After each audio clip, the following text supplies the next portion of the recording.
이야기는 수십 년 전 세상에 갑작스러운 변이가 일어나면서 시작된다. 잔혹한 악기와 온갖 괴물들이 도시를 침략하기 시작했고 인류는 살기 위해 도망칠 수밖에 없었다. 그 순간부터 인류는 새로운 시대에 접어들었으며 이 시대는 신화시대로 불리게 되었다. 이 새로운 세계에서 사람들은 직업을 각성하고 스킬을 마스터하며 등급을 올려 자신의 힘을 강화할 수 있었다.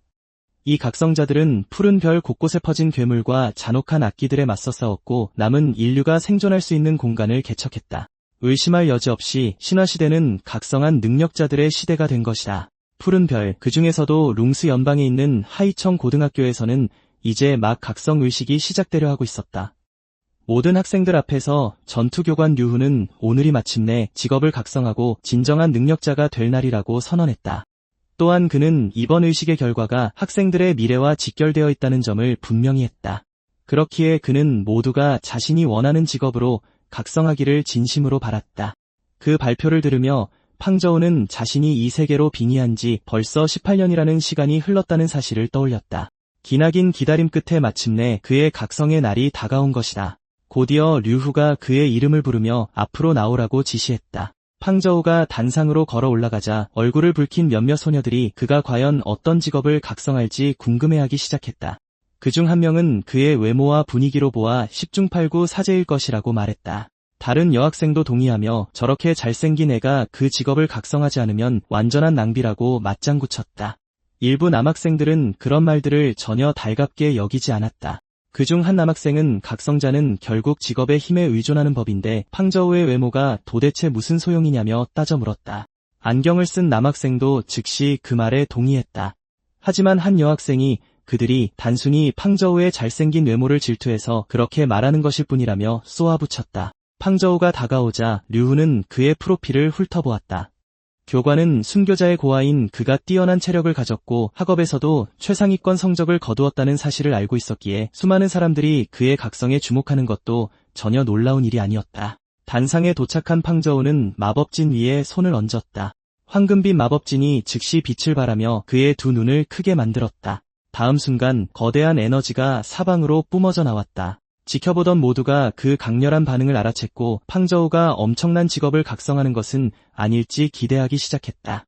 일부 학생들은 과연 학교 최고의 인재다운 모습이라며 감탄하기도 했다. 황금빛이 서서히 잦아들 무렵 소년의 손에 짙은 녹색의 에너지가 나타났다. 어둠이 순식간에 일대에 퍼져나가며 단상 전체를 뒤덮었다. 류후조차도 깊은 감명을 받았다. 교관은 팡저우가 천지를 뒤흔들 만한 현상을 일으켰다는 사실을 깨닫고 자신의 학생이 대체 어떤 기막힌 직업을 각성한 것인지 속으로 경악했다. 갑자기 팡저우의 등 뒤로 언데드 군단 전체가 모습을 드러내기 시작했다. 그 마물들 중에는 해골, 마법사, 기사, 그리고 거대한 짐승들도 섞여 있었다. 그가 손을 들어 올리자 어둠의 에너지가 그의 온몸을 휘감으며 소용돌이쳤다. 바로 그때 눈앞에 알림창이 떠오르며 각성이 성공했음을 알렸다. 팡저우가 얻은 직업은 네크로맨서였다. 그 자신조차도 이 결과에 깜짝 놀랐다. 자신의 손에 깃든 에너지를 바라보며 그는 이것이 정말 자신이 각성한 직업이 맞는지 의문이 들었다. 바로 그 순간 여러 학생들이 박장대소하기 시작했고 팡저우는 영문을 몰라 당황했다. 그중 한 명은 고작 네크로맨서로 각성하려고 그토록 요란을 떨었냐며 비아냥거렸다. 다른 학생은 그것이 희귀 직업이긴 해도 최악의 전투 직업 중 하나로 취급받는다고 설명했다. 설상가상으로 그들은 직업의 힘이 학업 성적과는 정말 아무런 상관도 없다며 그를 조롱했다. 그 모든 말을 들으며 팡저우는 그들의 말에 일리가 있다고 인정했다. 네크로맨서는 겉보기엔 강해 보일지 몰라도 치명적인 약점을 안고 있었다. 명계와 충분히 깊은 연결고리를 형성해야만 했기 때문이다. 문제는 삶과 죽음이 본질적으로 상반된 힘이라는 데 있었다. 살아있는 인간으로서 팡저우는 도대체 누가 그 세계에 대해 배우거나 그곳의 거주자들과 접촉할 수 있을지 의아했다. 하지만 그는 자신의 상황이 다르다는 것을 알고 있었다. 상태창을 열어보니 자신의 이름과 하급 수습생이라는 등급이 보였다. 그의 근력은 1, 체력 1, 민첩 1, 그리고 정실력은 2였다. 갑자기 그 인터페이스가 눈앞에서 녹아내리듯 사라졌다. 직후 옅은 녹색의 새로운 알림창이 나타나 호스트의 명계 경험 시스템 각성을 축하했다. 아직도 손에서 소용돌이치는 에너지를 지켜보며 팡저우는 18년 동안이나 지연되었던 자신의 치트 능력이 마침내 찾아왔음을 깨달았다. 시스템이 제공한 세부 정보를 확인한 팡저우는 흥분하기 시작했다. 명계와의 연결이 자동으로 구축되어 있었다. 게다가 그를 위한 해골 분신까지 생성되었다. 이 분신을 통해 팡저우는 명계를 탐험하고 다른 언데드 마물들을 집어삼키며 레벨을 올려 더욱 강해질 수 있었다. 게다가 그 해골은 현실 세계로 소환하는 것도 가능했다. 시스템에 남겨진 유일한 주의사항은 이 경험에 미지의 위험이 수반되므로 신중하게 사용해야 한다는 점뿐이었다. 명계를 이토록 생생하게 경험할 수 있다는 사실을 깨달은 팡저우는 이 시스템이 네크로맨서를 위한 맞춤형이라는 것을 이해했다. 그는 미소를 지으며 분신을 소환하라는 명령을 내렸다. 시스템은 마물을 현실로 불러오기 전에 팡저우가 잠시 동안 그 육체에 빙의하여 명계를 직접 체험하는 데 사용할 수도 있다고 설명했다. 분신은 다른 언데드를 잡아먹고 자신의 능력치를 올릴 수 있었다. 게다가 분신이 처치한 마물들은 호스트가 현실 세계에서 싸울 수 있도록 소환할 수도 있었다. 팡저우는 즉시 이 능력이 지닌 진정한 잠재력을 알아봤다. 충분한 수의 적만 쓰러뜨린다면 그는 사실상 무한한 소환수를 공급받게 될 것이다. 이대로라면 명계 전체가 결국 그의 개인 사냥터가 될 것이 뻔했다. 하지만 첫 탐험은 나중으로 미루는 것이 좋겠다고 생각했다. 지금 당장은 현실 세계에서 분신을 시험해보고 싶었기에 그는 시스템에 즉시 소환을 실행하라고 명령했다. 명령이 받아들여지자 팡저우의 눈앞에 거대한 녹색 마법진이 펼쳐졌다. 문양의 중심부로 소환 에너지가 응집되었다. 이윽고 검은 갑옷으로 무장한 해골이 필드의 모습을 드러냈다. 그 녀석의 두 눈과 양어깨 그리고 가슴 한가운데서 푸른 불꽃이 일렁였다. 마물을 바라보며 팡저우는 분신이 정말로 현실에 바로 불려올 수 있다는 것을 확인했다. 더욱이 만족스러운 건 그것이 그가 가진 소환수 중 현 시점 최고 전력이라는 점이었다. 류후가 다음 학생을 앞으로 부르면서도 교관의 머릿속에는 팡저우에 대한 생각이 떠나질 않았다. 그토록 엄청난 잠재력을 지닌 청년이 성장하기 힘든 직업을 각성했다는 사실이 그에게는 참으로 안타까운 일이었다. 바로 그때 여러 여학생들이 팡저우를 에워싸고는 낙담하지 말라고 위로했다. 그녀들은 팡저우가 비록 네크로맨서일지라도 여전히 전설적인 경지에 오를 수 있으리라 믿는다고 말했다. 그러고는 마물이 정말 멋져 보인다며 그가 도대체 어떤 종류의 해골을 소환한 것인지 캐묻기 시작했다. 다른 남학생들은 그 모습에 더욱 짜증이 치밀어 올랐다. 그중 한 명은 팡저우가 그따위 쓰레기 직업을 각성했는데도 예일이 많은 여학생들이 여전히 그에게 몰려드는지 이해할 수 없었다. 그의 친구는 저 녀석이 여전히 잘생겼으니 어쩔 수 없는 노릇 아니냐며 대꾸했다. 암살자로 각성한 류런제는 유독 심기가 불편했다. 그의 시선에는 팡저우가 겨우 해골 하나 소환할 수 있을 뿐인데 그 직업이 자신의 것보다 강할 리가 없었다. 그때 그는 초보 네크로맨서는 1년에 고작 몇 마리의 해골만 소환할 수 있다는 말을 들었던 것이 떠올랐다. 저 소환수를 부숴버린다면 팡저우의 성장을 크게 늦출 수 있을 터였다. 그 생각을 품은 류런제는 기습을 준비하고 마물을 향해 공격을 날렸다. 하지만 투사체가 목표물에 적중하려는 찰나 그 자리엔 잔상만이 남았다. 암살자는 해골이 대체 어디로 사라진 건지 당황하며 경악했다. 그가 무슨 일이 벌어진 건지 채 파악하기도 전에 마물은 이미 무기를 든 채 그의 코앞에 나타나 있었다. 그 순간 류런제는 얼굴에 정통으로 일격을 맞고 바닥에 내동댕이 쳐졌다. 얼굴이 멍들고 피투성이가 된 채 그는 대체 이게 어떻게 가능한 일인지 생각하기 시작했다. 그가 여전히 몸을 떨며 간신히 일어서려는 찰나 팡저우에게 대체 무슨 짓을 하는 거냐고 따져 물었다. 동시에 그는 저 해골이 어째서 저토록 강력한지 사각지대에서 날아온 공격을 어떻게 알아챈 것인지 도저히 이해할 수 없었다. 그렇게 얻어터지고서도 류런제는 계속 덤벼들 핑곗거리를 또 하나 찾아냈다.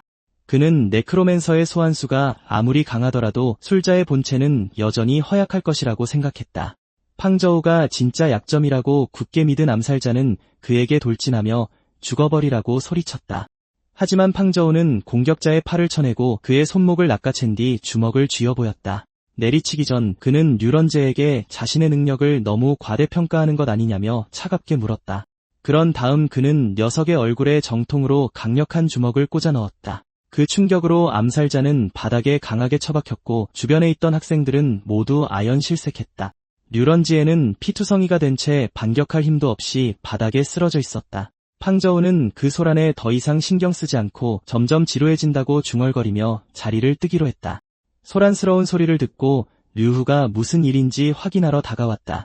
한 여학생이 류런지에가 뒤에서 팡저우를 기습하려다 오히려 바닥에 처박혔다고 설명했다.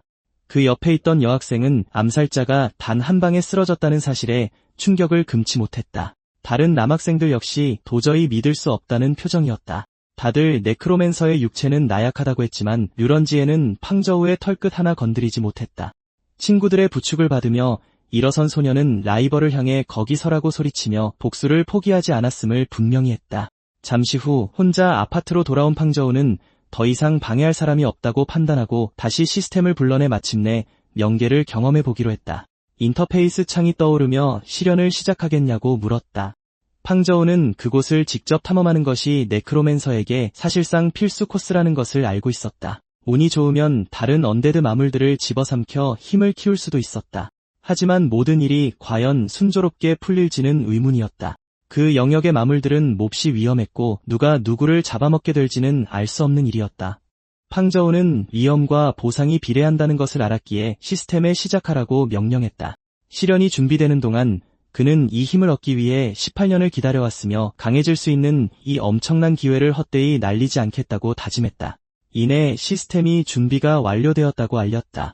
시스템은 다시 한번 위험 수준을 알 수 없다고 경고하며 정말로 진행하겠느냐고 물었다. 팡저우는 두 번 생각할 것도 없이 확인을 눌렀다. 아파트에 암흑 에너지가 가득 차오르며 그의 발밑에 마법진이 나타났다. 다음 순간 그의 의식은 명계로 이동했다. 눈을 뜬 팡저우는 자신이 아까 소환했던 것과 똑같은 스켈레톤을 조종하고 있다는 사실을 깨달았다. 이것이야말로 시스템이 약속했던 진정한 실전 경험이었다. 상태창은 이 분신이 하급 견습 스켈레톤이라고 표시했다. 근력, 체력, 민첩, 정신력은 모두 1위였다. 장비나 배운 스킬은 없었지만 뼈를 이용해 몸을 강화하고 장비를 만들어내는 종족 특성인 골격무장을 지니고 있었다. 영혼력은 아직 0이었다. 세부 정보를 확인한 팡저우는 분신이 류런지에와 싸울 때 사용했던 스킬이 바로 골격무장이었을 것이라 짐작했다. 그는 기습을 당하지 않기 위해 적과 마주치기 전 미리 무기를 만들어두는 것이 좋겠다고 판단했다. 하지만 미처 시작하기도 전에 거대한 머리 2개 달린 언데드 늑대가 등 뒤에서 튀어나와 기습을 가했다. 첫 일격의 분신은 저 멀리 튕겨나갔다. 중심을 잡은 팡저우는 망자의 영역에는 사방에 진정한 위험이 도사리고 있다는 것을 깨달았다. 갑자기 바닥에서 손들이 튀어나와 그의 다리를 붙잡았고 그 사이 늑대가 그를 물어뜯으려 달려들었다. 분신이 마물의 얼굴을 걷어찼지만 타격은 거의 통하지 않았다. 전투를 치르며 팡저우는 이 스켈레톤의 몸을 조종하는 것이 상상 이상으로 훨씬 어렵다는 사실도 깨달았다. 이대로 가다간 산산조각이 나고 말터였다. 그때 그의 눈에 바닥에 흩어진 뼈조각 더미가 들어왔다. 상두늑대가 다시 돌진해오자 팡저우는 골격무장을 발동해 그 자네들을 모아 자신의 첫 무기를 벼려냈다. 아슬아슬한 타이밍에 그는 또다시 정통으로 맞기 직전 괴물을 내리치는 데 성공했다. 늑대는 부상을 입었음에도 불구하고 분신의 팔을 덥석 물었다. 그 순간 팡저우는 현실 세계의 본체에 고통이 밀려오는 것을 느꼈고 망자의 영역에서 입은 부상이 현실로도 이어진다는 사실을 알게 되었다. 이는 시스템이 생각보다 훨씬 더 위험하다는 것을 의미했다. 그럼에도 불구하고 늑대의 머리 하나는 이미 박살난 상태였다. 팡저우는 그 잔해를 움켜쥐고 마물의 몸통에서 거칠게 뜯어냈다. 그런 다음 마물의 척추에 골격무장을 사용하여 거대한 뼈 채찍 같은 무기를 만들어냈다. 강력한 일격으로 남은 몸뚱이를 후려쳐 마침내 상두 늑대를 쓰러뜨렸다.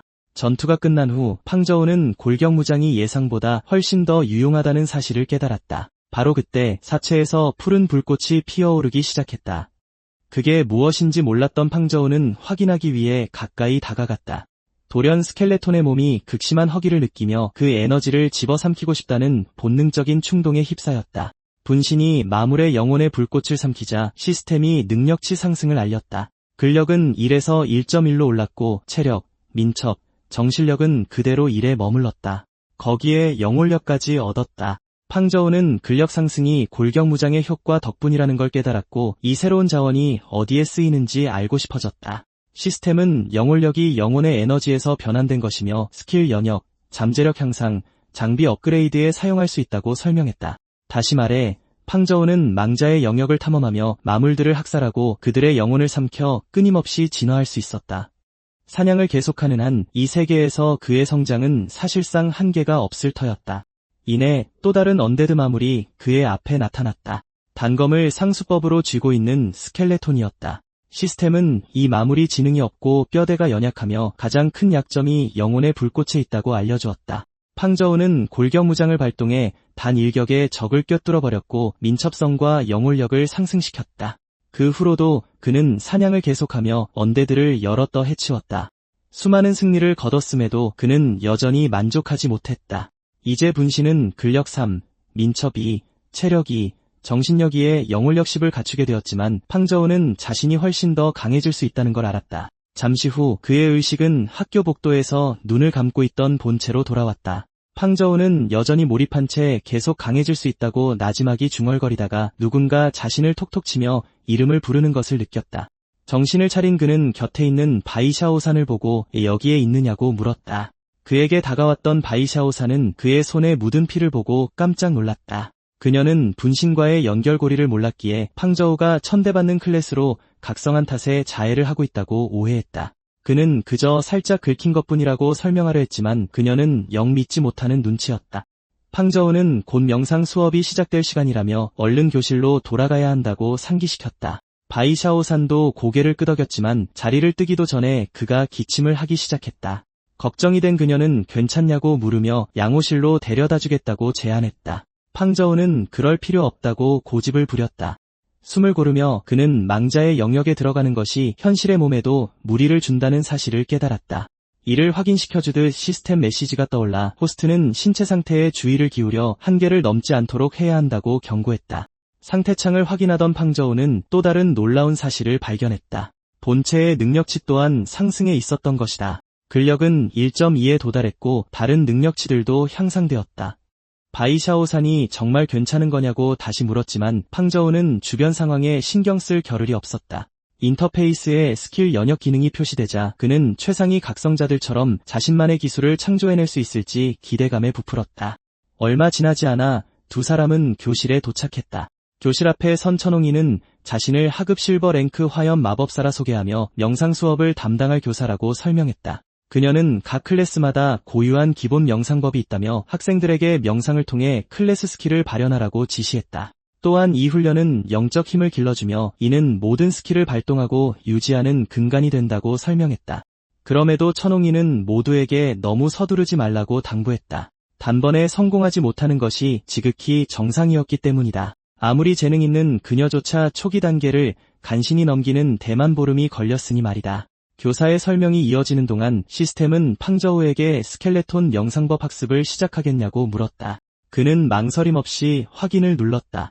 그의 눈앞에 녹색을 띤 기호들이 여럿 떠올랐다. 현실 세계에서 팡저우가 집중하자 망자의 영역에 있던 분신 역시 명상에 돌입했다. 잠시 후 시스템이 학습 과정이 성공적으로 완료되었다고 알렸다. 스켈레톤 명상법은 가초기 단계에 진입한 견습 랭크의 비급이었다. 스켈레톤을 시각화함으로써 네크로맨서는 정신력 능력치를 서서히 끌어올릴 수 있었다. 팡저우는 이 과정이 너무나도 간단하다고 느꼈다.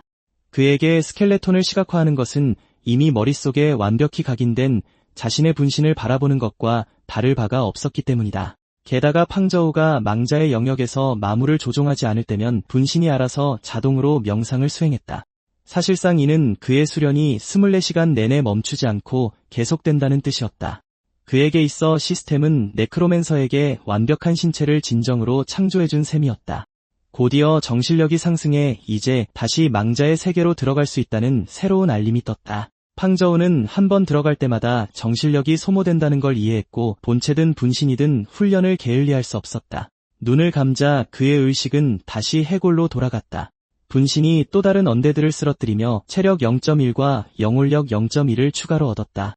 팡저우는 드디어 다시 마음껏 사냥할 수 있다는 사실에 흥분했다. 탐색을 이어가던 중 시스템은 해골 무장의 숙련도가 본능 수준에 도달했음을 감지했다. 이제 영혼력 10을 소모하면 이 기술을 재료로 사마 본체가 쓸 수 있는 새로운 스킬을 연역해낼 수 있었다. 팡저우는 예전에 시스템이 스킬 연역에 대해 언급했던 것을 떠올렸다. 그 과정이 망자의 세계 안에서 이루어져야 한다는 걸 이제야 깨달은 것이다. 그는 지체 없이 연역을 시작하라고 명령했다. 스킬이 분석되는 동안 인터페이스에는 다양한 가능성들이 나타났다. 이내 시스템은 연역이 완료되었음을 알리며 뼈 창 스킬을 드러냈다. 이 새로운 기술은 견습 등급의 스킬이었다. 뼈로 된 창을 응집해 적에게 던질 수 있으며 죽음의 에너지 피해와 함께 방어력 관통 피해를 입히는 기술이었다. 투사체의 수와 위력, 사거리는 그의 정신력 스탯과 숙련도에 따라 달라졌다. 팡저우는 이 스킬이 해골 무장으로 만든 무기와 완벽한 시너지를 낸다는 걸 깨달았다. 게다가 연역을 통해 뼈 방패, 거대 뼈 발톱, 뼈 감옥이라는 세 가지 파생 스킬을 가진 스킬트리도 해제되었다. 무궁무진한 가능성에 감탄한 그는 영혼력을 더 많이 모아야겠다는 걸 직감했다. 마침 다른 언데드들을 발견한 그는 이 기회에 새로운 기술을 시험해보기로 했다. 뼈창은 적들을 단숨에 꿰뚫으며 순식간에 쓰러뜨렸다. 결과에 만족한 팡저우는 이 스킬이 죽음의 미사일이나 쇠약의 광선 같은 일반적인 견습 등급 주문보다 훨씬 강력하다고 결론지었다. 승리로 인해 민첩성이 오르고 더 많은 영혼력을 얻었다. 상태창을 확인한 팡저우는 분신의 근력, 체력, 민첩, 정신력이 모두 상승한 것을 보았다. 하지만 약한 언데드를 잡아얻는 이득은 갈수록 줄어들고 있었다. 팡저우는 시스템이 스탯을 영원히 쉽게 쌓도록 내버려 두지 않고 사실상 분신이 망자의 세계의 더 깊은 곳을 탐험하도록 강제하고 있다는 걸 깨달았다. 더 깊은 곳으로 들어가는 건 훨씬 위험할 게 뻔했다. 그렇다 해도 저레벨 적들이 주는 보상이 완전히 끊기기 전에 그는 더욱 치열하게 사냥하며 최대한 많이 집어삼키기로 다짐했다. 한편 현실 세계로 돌아온 팡저우는 명상 중에 조용히 낄낄거리기 시작했다.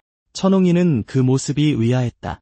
그녀는 그의 어깨를 두드리며 남들은 다들 배우느라 끙끙대는데 왜 혼자 웃고 있느냐고 물었다.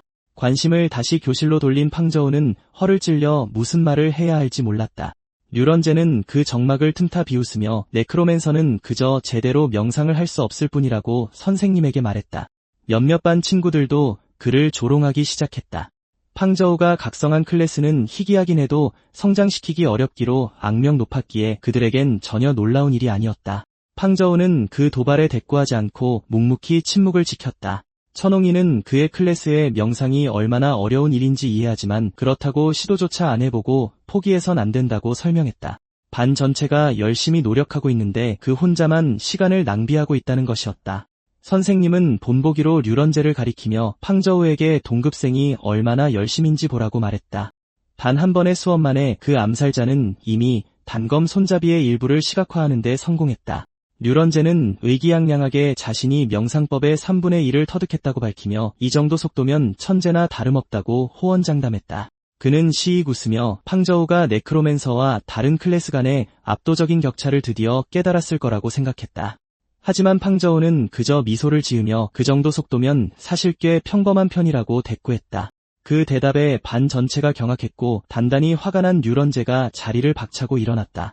암살자는 팡저우가 아예 명상조차 못하는 주제에 잘난 척하기 전에 내 한심한 꼴이나 똑바로 보라고 비난했다. 그 순간 네크로맨서의 주변에서 짙은 오라가 뿜어져 나와 류런제를 그 자리에 얼어붙게 만들었다. 천홍이는 암살자에게 자리로 돌아가 명상이나 계속하라고 지시했다. 그러고는 팡저우에게 지금 뭘 증명하려는 거냐고 물으며 지금은 명상 수업 시간이라는 걸 상기시켰다. 공격성을 과시하고 싶다면 전투 수업 시간까지 기다리라는 것이었다. 팡저우는 그저 류런제가 물러나서 자신을 괴롭히지 못하게 할 필요가 있었을 뿐이라고 설명했다. 그래야 마침내 자신이 이뤄낸 진짜 진전을 선생님께 보여드릴 수 있었으니까. 그 말을 들은 학생들은 팡저우가 정말로 명상에 성공한 건지 의아해하기 시작했다. 류런제는 그게 사실이라 해도 저 녀석은 아마 초기 단계의 10분의 1조차 완성하지 못했을 거라며 애써 깎아내리려 했다. 팡저우는 교실 앞으로 걸어나가 해골 명상법을 발동시켰다. 소름 끼치는 오라가 교실을 가득 채웠고 그의 위로 거대한 해골 형상이 나타나자 반 친구들 모두가 넋을 잃고 말았다. 천홍이는 자신의 눈을 믿을 수 없었다. 단 한 번의 수업 만에 팡저우는 명상법의 초기 단계를 완벽히 통달해버린 것이다. 그는 미소를 지으며 평범한 천재의 속도에 비하면 자신은 아마 1억 배쯤 더 빠를 거라고 툭 던졌다. 바로 그때 류후가 나타나 이 소년의 명상 진전이 실로 놀랍다는 것을 인정했다. 이어서 그는 다음 날 반 전체가 실기 시험을 치를 것이라 발표했고 팡저우는 뜻밖의 소식에 놀랐다. 다른 학생들 역시 벌써 전투 시험을 치러야 한다는 사실을 깨닫고 불안해했다. 몇몇은 아직 명상법의 초기 단계조차 도달하지 못했기 때문이다. 하지만 류런제는 이것을 새로운 기회로 여겼다. 그의 생각에 전투 수업은 명상과는 완전히 다를 것이었다. 전투야말로 그의 진짜 주특기였기에 팡저우같이 허약해 빠진 캐스터가 언제까지 센 척할 수 있을지 두고 볼 작정이었다. 그날 밤늦게 팡저우는 망자의 세계로 돌아갔다. 해골 명상법의 초급 단계에 도달한 후 그 세계에서 머물 수 있는 시간이 크게 늘어났다. 그럼에도 그는 마음을 놓을 수 없다는 걸 알았다. 정신력이 다시 고갈되기 전에 1분 1초를 다퉈 최대한 많은 언데드를 쓰러뜨려야 했다. 분신은 길을 가로막는 모든 생명체를 파괴하며 본격적인 사냥에 나섰다. 몇 번의 전투 끝에 팡저우는 자신의 정신력이 한계에 다다르고 있음을 깨달았다. 바로 그때 시스템이 클래스 레벨이 올랐으며 이제 해골 분신을 업그레이드할 수 있다고 알려왔다. 그 메시지를 본 팡저우는 그간의 노력이 보상받는 것을 느끼며 업그레이드를 수락했다. 초록빛 에너지가 분신의 몸을 휘감으며 뼈를 강화하고 새로운 갑옷 조각들을 형성했다. 과정이 끝나자 해골은 중급 견습생으로 진화했다. 근력은 5에 도달했고 체력, 민첩, 정신력은 3으로 올랐다. 이 업그레이드는 잔혹한 일격이라는 새로운 스킬도 부여했다. 팡저우는 분신을 업그레이드하면 새로운 스킬도 해제된다는 사실에 놀랐다. 잔혹한 일격은 시전자의 모든 근력을 순간적인 공격에 폭발시키는 견습 등급 스킬이었다. 그 위력은 근력 스탯과 스킬 숙련도에 따라 달라졌다. 결과에 만족한 팡저우는 이 스킬 덕분에 언데드를 훨씬 빠르게 쓸어버릴 수 있을 거라 직감했다. 하지만 상세 정보를 확인하던 중 그의 머리에 날카로운 통증이 번졌다. 새로운 스킬에 너무 집중한 나머지 자신의 정신력이 이미 거의 바닥났다는 사실을 깜빡한 것이다. 얼마 후 학교 운동장, 팡저우는 여전히 지독한 두통에 시달리고 있었다. 망자의 세계에서 너무 무리한 탓에 그의 정신력은 여전히 바닥을 기고 있었다. 바이샤오산이 다가와 무슨 일이 있는지 물었다. 그녀는 명상 수업 이후로 일주일 내내 그의 안색이 최악이었다고 말했다. 팡저우는 그저 매일 너무 무리하게 훈련했을 뿐이라며 괜찮다고 대답했다. 하지만 마음속 깊은 곳에서는 아무도 시스템의 존재를 알아채선 안 된다는 걸 알고 있었다. 앞으로는 완전히 혼자일 때만 망자의 세계에 들어가는 것이 최선이었다. 바로 그때 류런제가 다가와 또다시 그의 클래스를 조롱했다. 암살자는 잠깐 명상 좀 했다고 저렇게 기진맥진한 꼴을 보니 네크로맨서는 정말 쓸모없는 클래스라며 비웃었다. 또한 고작 초급 명상 단계에 도달했다고 너무 우쭐대지 말라고 덧붙였다. 결국 진짜 실력은 전투에서 증명해야 하는 법이었다. 참다 못한 바이샤오산이 화를 내며 류런제에게 선을 넘지 말라고 일갈했다. 팡저우는 그에게 아무 짓도 안 했는데 대체 왜 자꾸 시비를 거는 거냐며 따져 물었다. 암살자는 그저 사실을 말했을 뿐이라고 뻔뻔하게 대꾸했다. 팡저우가 자리에서 일어나며 또 한 대 맞고 싶어서 그러냐고 물었다. 짜증이 치민 류런제는 그를 개자식이라 부르며 자기가 정말 지난주와 똑같을 거라고 생각하느냐고 받아쳤다. 그의 손에 에너지 단검이 형성되었고 그는 자신이 이미 클래스 스킬을 배웠다는 걸 드러냈다. 그는 지금의 팡저우를 쓰러뜨리는데 단 한 방이면 충분하다고 믿었다. 싸움이 벌어지기 전 류후가 나서서 두 사람 모두에게 멈추라고 명령했다. 강사는 학교에서 스킬을 가르치는 이유는 훗날 몬스터를 사냥하기 위함이지 자기들끼리 싸우라고 가르치는 게 아니라고 설명했다. 류런제는 고개를 숙이며 알겠다고 대답했다. 자리를 떠나기 전 류후는 팡저우에게 계속 열심히 하라고 격려했고 소년도 그러겠다고 약속했다. 강사가 떠나는 모습을 보며 팡저우는 그가 일부러 자신을 챙겨주고 있다는 걸 깨달았다. 곧이어 류후는 모든 학생에게 준비하라고 지시하며 테스트 장비를 가져오라고 외쳤다. 기계가 훈련장으로 들어오자 강사는 이를 수습 등급 테스트 골렘이라고 소개했다. 그는 이 기계가 학생들의 공격력과 방어력을 모두 측정한다고 설명했다. 이 골렘은 하급 심연의 악마를 기준점으로 삼고 있었다. 그 괴물의 날카로운 발톱을 정면으로 막아내려면 정확히 100의 방어력 스탯이 필요했다. 한 학생이 기계를 만져보며 벌써 꽤 낡아 보인다고 투덜거렸다. 그래서 그는 테스트 도중에 장비가 부서지는 건 아닌지 물었다. 류후는 지금까지 그 골렘을 부순 학생은 단 한 명도 없었다고 대답했다. 하지만 만약 누군가 순수한 힘으로 골렘을 박살낼 만큼 강하다면 자신이 직접 20연맹 공헌도 포인트를 포상으로 신청해주겠다고 덧붙였다. 그 말을 들은 모두가 흥분하며 당장이라도 시작하고 싶어 했다. 팡저우는 공헌도 포인트가 이 세계에서 가장 가치 있는 화폐 중 하나라는 사실을 떠올렸다. 스킬, 장비, 그리고 그 외의 수많은 희귀 자원을 얻는 데 쓸 수 있는 포인트였다. 여러 학생이 동시에 나서자 류후는 모두에게 줄을 서라고 지시했다. 일반 클래스부터 먼저 테스트하고 그 다음이 특수 클래스 차례였다. 첫 번째 학생이 몸 주위에 불꽃을 모아 골렘에게 파이어볼을 던졌다. 폭발에도 불구하고 기계는 전혀 피해를 입지 않았고 고작 48의 공격력 점수를 기록했다. 류후는 점수를 부르며 아직 연습이 더 필요하다고 말했다. 그 학생은 자신의 공격이 꽤 강력했다고 느꼈기에 점수가 왜 이렇게 낮은지 이해할 수 없어 분명히 실망한 기색이었다. 다음으로 다른 학생이 검을 들고 돌진에 무력화 일격을 가했고 41점을 기록했다. 한 궁수가 석화 화살을 쏴서 50점을 기록했다. 일반 클래스 학생들의 테스트가 모두 끝나자 류후는 남은 특수 클래스들이 순서대로 나서도 좋다고 발표했다. 첫 번째 라운드에서 60점을 넘긴 사람이 아무도 없자 많은 학생들이 낙담했다. 그들은 마침내 강사가 왜 그렇게 큰 포상을 내걸었는지 이해하게 되었다. 지금 당장 일반 클래스가 20공헌도 포인트를 얻는 건 아예 불가능한 일이었다. 이제 모두의 관심은 히든 클래스가 과연 몇 점을 받을지에 쏠려 있었다. 자신의 차례를 기다리며 팡저우는 상황을 분석했다. 그의 공격은 전적으로 해골들에게 의존했기에 골렘이 여러 소환수의 공격을 합산해서 종합점수로 보여줄 수 있을지 궁금했다. 류런제는 라이벌의 생각에 잠긴 표정을 보고 이를 망설임으로 착각했다. 네크로맨서의 공격력 따위는 형편없을 거라고 확신한 그는 자신이 새로 배운 스킬을 통해 둘 사이의 진짜 격차를 보여주겠다고 선언했다. 암살자는 골렘을 향해 걸어가 팬텀 대거를 발동했다.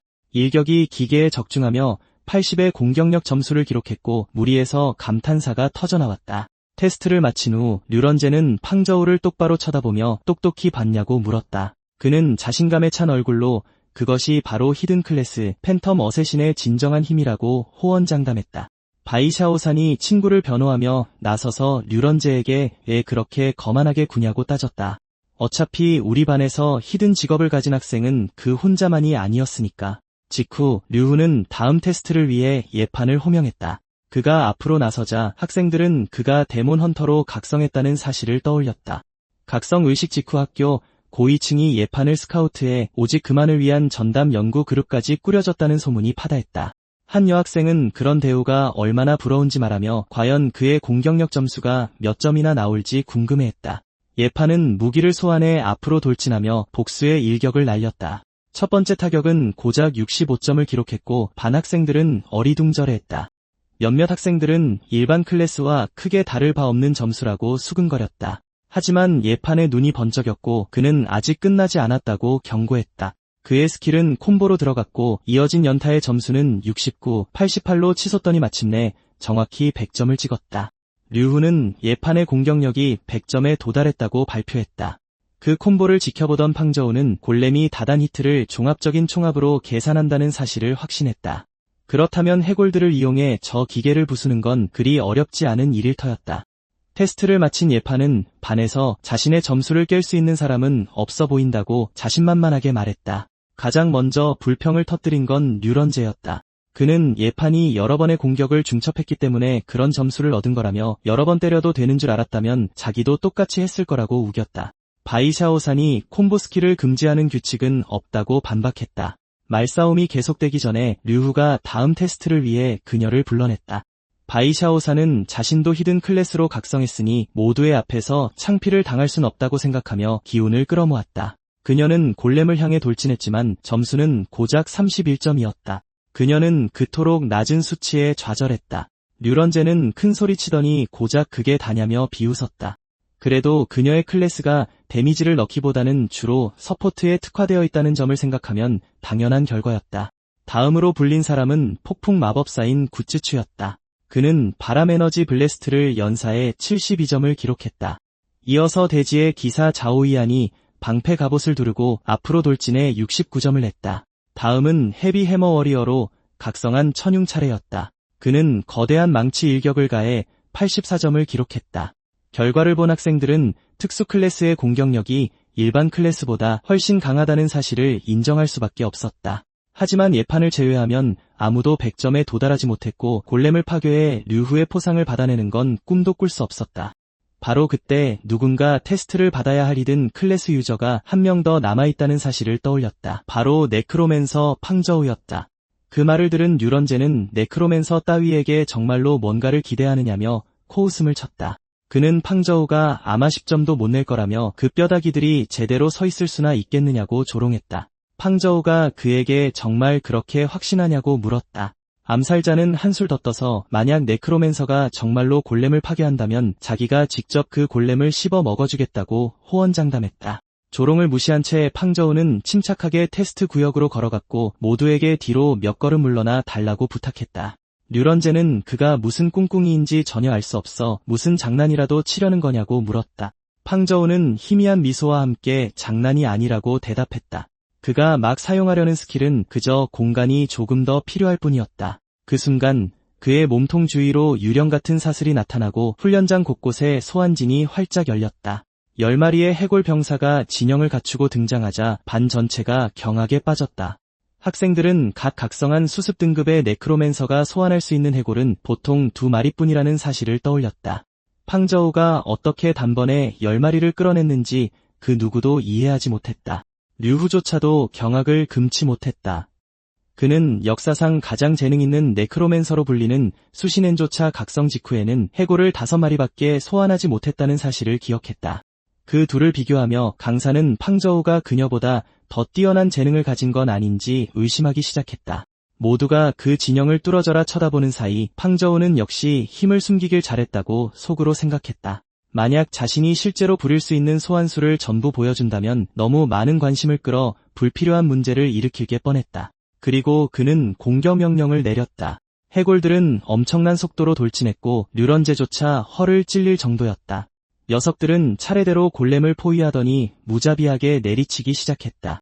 점수는 30, 45, 60을 지나 순식간에 65점까지 치솟았다.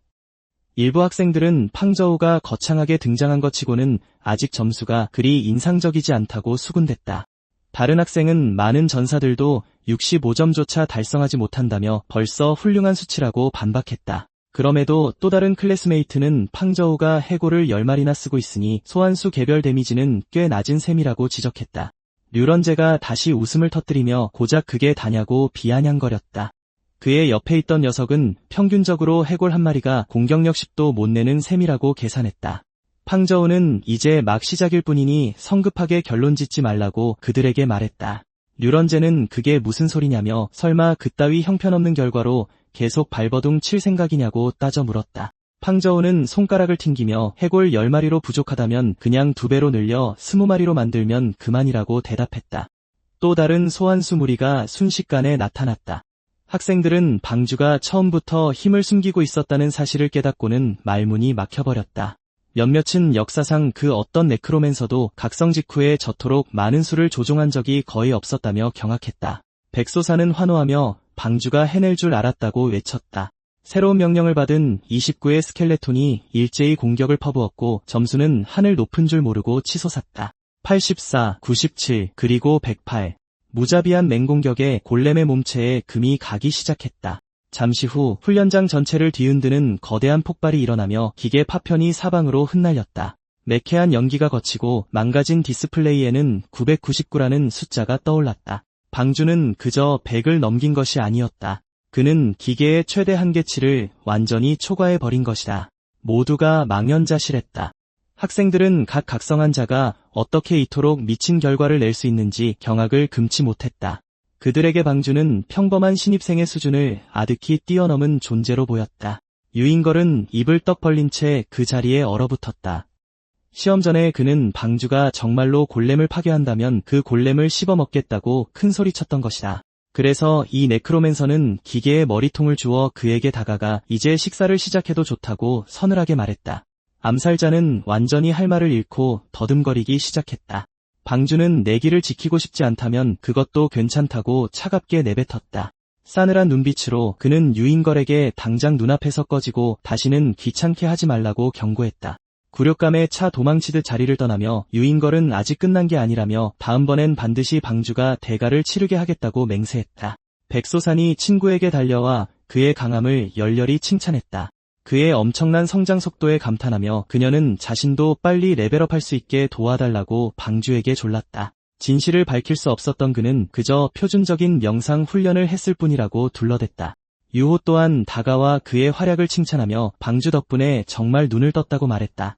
교관은 최고의 인재들에게 최우선적인 훈련과 자원을 제공하는 아카데미의 엘리트 시드 프로그램에 그를 넣기 위해 싸우겠다고 약속했다. 한편 교장실에서는 교장이 각성의식의 전반적인 결과를 검토하고 있었다. 1만 명의 신입생 중 9,103명이 성공적으로 각성하여 91%가 넘는 성공률을 기록했다. 합격자 중에는 대지 기사 조원, 서포터 백소산, 폭풍 마법사 고자추, 그리고 데몬 헌터 여범을 포함해 85명의 희귀 클래스 사용자가 있었다. 시드 학생 프로그램의 정원은 100명이었기에 교장은 이 85명의 학생 전원을 즉시 입학시키기로 결정했다. 하지만 방주의 서류를 발견하고 그가 네크로맨서로 각성했다는 사실을 알게 되자 미래가 없는 클래스라 여겨 일단 그를 명단에서 제외했다.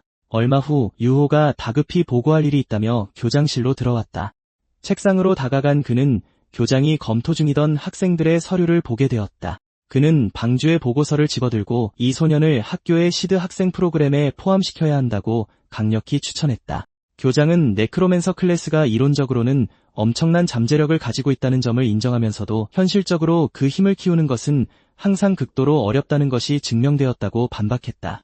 유호는 전투력이 다른 어떤 캐스터 못지않게 강력한 네크로맨서인 소신원을 예로 들며 물러서지 않았다. 그럼에도 교장은 그녀의 상황은 다르다고 설명했다. 소신원은 전설적인 아버지가 처음부터 이끌고 지원해 주었기에 그 자리까지 오를 수 있었던 것이다. 방주에게는 그런 지원이 없었으니 교장은 그에게 그렇게 큰 투자를 정당화할 만한 진짜 장점이 무엇인지 알고 싶어 했다. 그는 또한 유호가 방주의 부모와 함께 싸웠으며 전우였다는 사실도 꺼내들었다.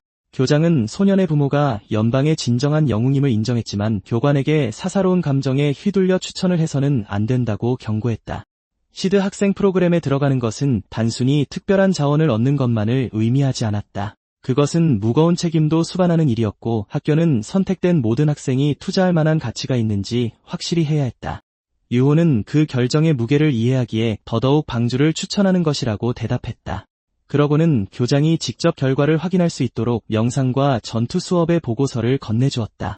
서류를 훑어보던 교장은 방주가 첫날부터 스켈레톤 명상법을 완벽하게 마스터했다는 사실을 발견했다. 전투시험 중에 소년이 29가 넘는 스켈레톤을 소환했다는 사실에는 더욱 큰 충격을 받았다.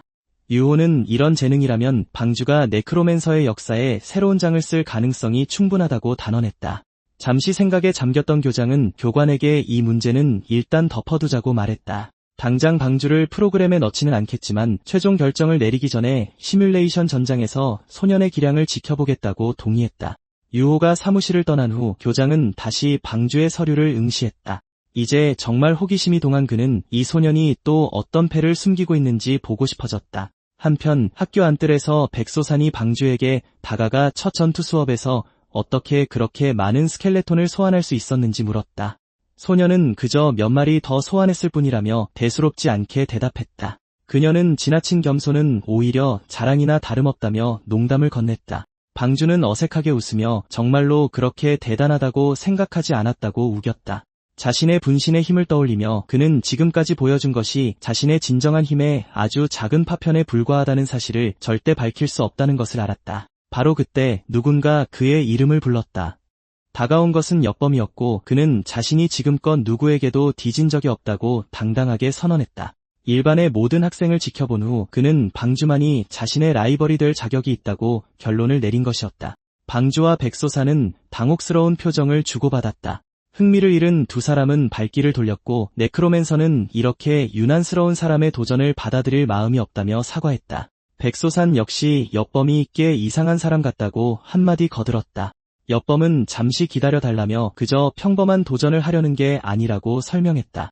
그는 사실 방주가 자신의 스파링 파트너가 되어주길 바랐던 것이다. 그는 데몬 헌터로 각성한 후 그 클래스에 전념하는 과학 연구 그룹에 합류했다고 털어놓았다. 연구를 계속하려면 팀에는 그와 비슷한 힘을 가진 파트너가 필요했다. 방주는 자신과 아무 상관도 없는 연구를 왜 도와야 하느냐고 반문했다.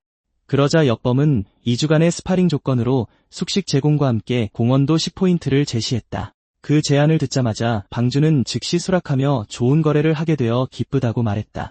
엿범은 자신이 선택한 라이벌답다며 시익 웃었고 백소사는 방주가 태도를 그리 빨리 바꾸는 것을 보고 멍해졌다.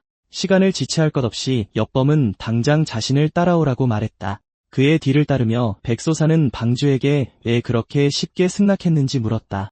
그는 10공원도가 거절하기엔 너무 귀중한 가치라고 대답했다. 무엇보다도 그는 집에서 자신을 기다리는 사람들과 그 포인트가 그들에게 얼마나 큰 도움이 될지를 떠올렸다. 방주는 포인트를 그렇게 쉽게 내던지는 걸 보니 엿범이 무슨 부잣집 도련님이라도 되느냐고 물었다. 백소사는 그게 아니라고 설명했다. 그 모든 포인트는 연구협회에서 가불해준 것이라 나중에 갚아야만 했다. 그녀는 엿범이 저런 식으로 쓰다가는 아마 졸업 후에도 20년은 빚을 갚으며 살아야 할 것이라고 덧붙였다. 그 말을 들은 방주는 충격에 빠졌다. 연구 건물에 도착했을 때 엿범은 입구를 가리키며 도착했다고 말했다. 내부로 들어가 그는 자기 그룹의 실험실을 자랑하며 어떻냐고 물었다. 방주는 최첨단 장비들을 보고 깊은 인상을 받았고 희귀 클래스 능력자들에게 주어지는 대우가 완전히 다른 차원이라는 것을 깨달았다. 잠시 후 한 남자가 데몬 헌터 연구 그룹의 책임자인 진청산이라고 자신을 소개했다.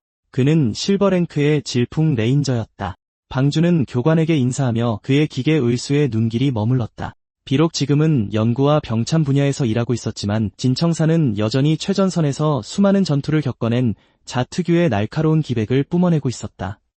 이 연구원은 최근 한 베테랑 데몬 헌터가 심연의 영역에서 전설적인 크라운 랭크에 도달의 심연의 군주를 성공적으로 처치하며 엄청난 전투력을 보여주었다고 설명했다. 그 때문에 엿범이 같은 클래스로 각성하자 해성 군관학교는 그의 성장을 최우선으로 삼고 잠재력을 완전히 이끌어내기 위해 이 전담 과학팀을 구성한 것이었다. 진청사는 또한 방주의 서류를 검토해 보았다고 덧붙였다. 만약 소년이 원한다면 학교 측에서 그를 위한 소규모 연구팀을 따로 구성해 줄 수도 있다고 했다. 방주는 정중히 거절했다.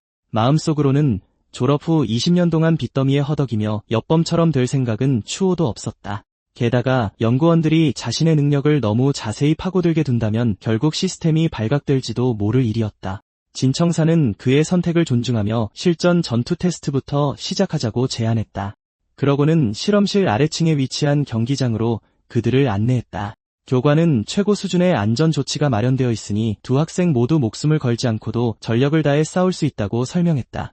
서로의 잠재력을 최대한 끌어내기 위해 각 전투원은 무기고에서 전투 장비 3개를 자유롭게 고를 수 있었다. 엿범을 바라보며 방주는 그가 결코 만만한 상대가 아님을 직감했다. 그의 민첩성과 폭발적인 데미지는 최상위권이었고 이는 스켈레톤 소환을 정면으로 카운터치는 능력들이었다. 이 때문에 그는 결투전에 스킬을 연역하여 자신의 능력을 끌어올리기로 했다. 시스템에 나타난 방주의 등급은 여전히 하급 견습생이었다. 그의 스킬 목록에는 해골 명상법, 해골 소환, 뼈창, 그리고 뼈 방패가 포함되어 있었다. 능력을 한층 강화한 후 그는 본격적인 전투 태세를 갖췄다. 그가 겉옷을 벗자 엿범은 최근에 검궁수를 마스터했다고 경고했다. 그러니 방주가 해골 20마리를 소환한다 해도 자신을 이기기엔 역부족일 거라고 덧붙였다. 방주는 그저 미소를 지으며 아까라면 그랬을지도 모른다고 대답했다. 하지만 스킬을 업그레이드한 지금은 상황이 조금 다를 거라고 말했다. 이번 시합을 위해 그는 마력을 약간 높여주는 양산형 하급 회색 견습생 지팡이와 소량의 피해 감소 효과가 있는 하급 회색 견습생 로브를 선택했다. 엿범은 라이벌의 자신감을 칭찬하면서도 자신이 연구팀으로부터 받은 파워업은 방주의 상상을 훨씬 초월할 것이라고 경고했다. 두 사람이 준비를 마칠 무렵 연구원들은 누가 이길지 열띤 토론을 벌이고 있었다. 한 연구원은 즉시 엿범에게 내기를 걸며 일주일 내내 그의 훈련을 지켜봤지만 그렇게 무서운 전투 본능은 본 적이 없다고 설명했다. 그때 유호가 나타나 결론을 내리기엔 너무 이르다고 말했다. 진청사는 뜻밖의 방문에 놀라며 늙은 유호가 웬일로 여기까지 왔냐고 물었다. 그 교관은 자신의 반에서 가장 뛰어난 두 학생이 곧 맞붙게 되었다고 대답했다. 그들의 스승으로서 이 결투를 지켜보는 것은 당연한 일이었다. 진청사는 유호에게 방주가 정말 엿범을 이길 수 있다고 믿는지 물었다. 교관은 확신에 찬 목소리로 그렇다고 대답했다. 연구원은 방주가 많은 해골을 소환할 수 있다는 점은 인정했지만 여전히 캐스터 특유의 연약한 몸을 가지고 있다는 점을 지적했다. 게다가 바로 전날 엿범이 엄청나게 강력한 이동기를 마스터했기에 분명 큰 변수가 될 것이라고 덧붙였다. 전투가 시작되자마자 엿범이 돌진했고 방주는 첫 공격을 피하며 재빨리 거리를 벌렸다. 네크로맨서인 방주는 상대의 근접 전투력이 매우 높다는 것을 직감하고 최대한 멀리 떨어지기로 했다. 손에 에너지를 모으며 엿범은 거리를 둔다고 해서 안전하지는 않을 거라고 경고했다. 그리고는 악마 사냥 화살을 쏘아 올려 여러 개의 푸른 발사체를 만들어냈다. 방주도 즉시 자신의 병사들을 소환하기 시작했다. 그의 앞에 2마리의 해골이 나타났지만 화살은 그들의 방어를 뚫고 단숨에 쓰러뜨렸다. 엿범은 군대가 형성되기 전에 소환의 흐름을 끊어버릴 작정으로 계속해서 화살을 쏘아댔다. 공격 중 하나가 마법진에 적중하며 스킬이 튕겨나갔다. 방주는 위험을 감지하고 이어지는 발사체들을 간신히 피했다. 직후 그는 바닥에 손을 짚고 가까스로 5마리의 해골을 추가로 소환해냈다. 위에서 지켜보던 진청사는 새로운 세대가 참으로 대단하다며 감탄했다. 그는 방주가 이번 결투에서 지더라도 지금까지의 활약만으로도 시드 학생 프로그램에 합격하기에 충분하다고 믿었다. 유호는 늙은 진청산에게 김칫국부터 마시지 말라고 핀잔을 주었다. 교관은 속으로 방주가 비장의 카드 없이 이런 전투에 나설 만큼 호락호락한 녀석이 아니란 걸 알고 있었다. 엿범이 사격을 멈추지 않자 방주는 더 이상 숨길 수 없다는 것을 깨달았다. 그는 지팡이를 치켜들고 해골 소환의 모든 힘을 해방시켰다. 순식간에 30마리의 병사가 나타나자 진청사는 완전히 넋을 잃고 말았다. 한 연구원은 방주가 능력을 각성한 지 며칠밖에 되지 않았다는 사실을 떠올리며 어떻게 그렇게 짧은 시간에 스킬이 눈부시게 발전할 수 있었는지 이해하지 못했다. 엿범은 미소를 지으며 이 정도면 나쁘지 않은 결과라고 말했다. 그에게 있어 이 광경만으로도 방주는 자신의 라이벌이 될 자격이 충분했다. 네크로맨서는 그토록 많은 해골에 포위당하고도 엿범이 침착함을 유지하는 것을 눈치챘다. 그건 아직 그에게 또 다른 계책이 남아있다는 뜻이었다. 다음 순간 엿범은 맹렬한 일격을 가하며 엄청난 속도로 병사 여러 마리를 파괴했다. 어느 정도 공간을 확보한 그는 방주와의 거리를 가늠해보고는 충분히 가깝다고 판단했다. 초록빛 에너지가 그의 눈동자를 채우며 전신을 감쌌다. 그림자 돌진을 발동한 엿범은 해골물이 한가운데서 사라지더니 순식간에 방주의 바로 뒤에 나타났다. 진청사는 이 결투가 끝났다고 확신했다. 결국 몸이 약한 캐스터는 그 거리에서 엿범의 근접 공격을 결코 버텨낼 수 없을 테니까. 하지만 방주는 전혀 당황하는 기색이 없었다. 그는 옅은 미소를 지으며 상대가 방금 미끼를 물었다고 중얼거렸다.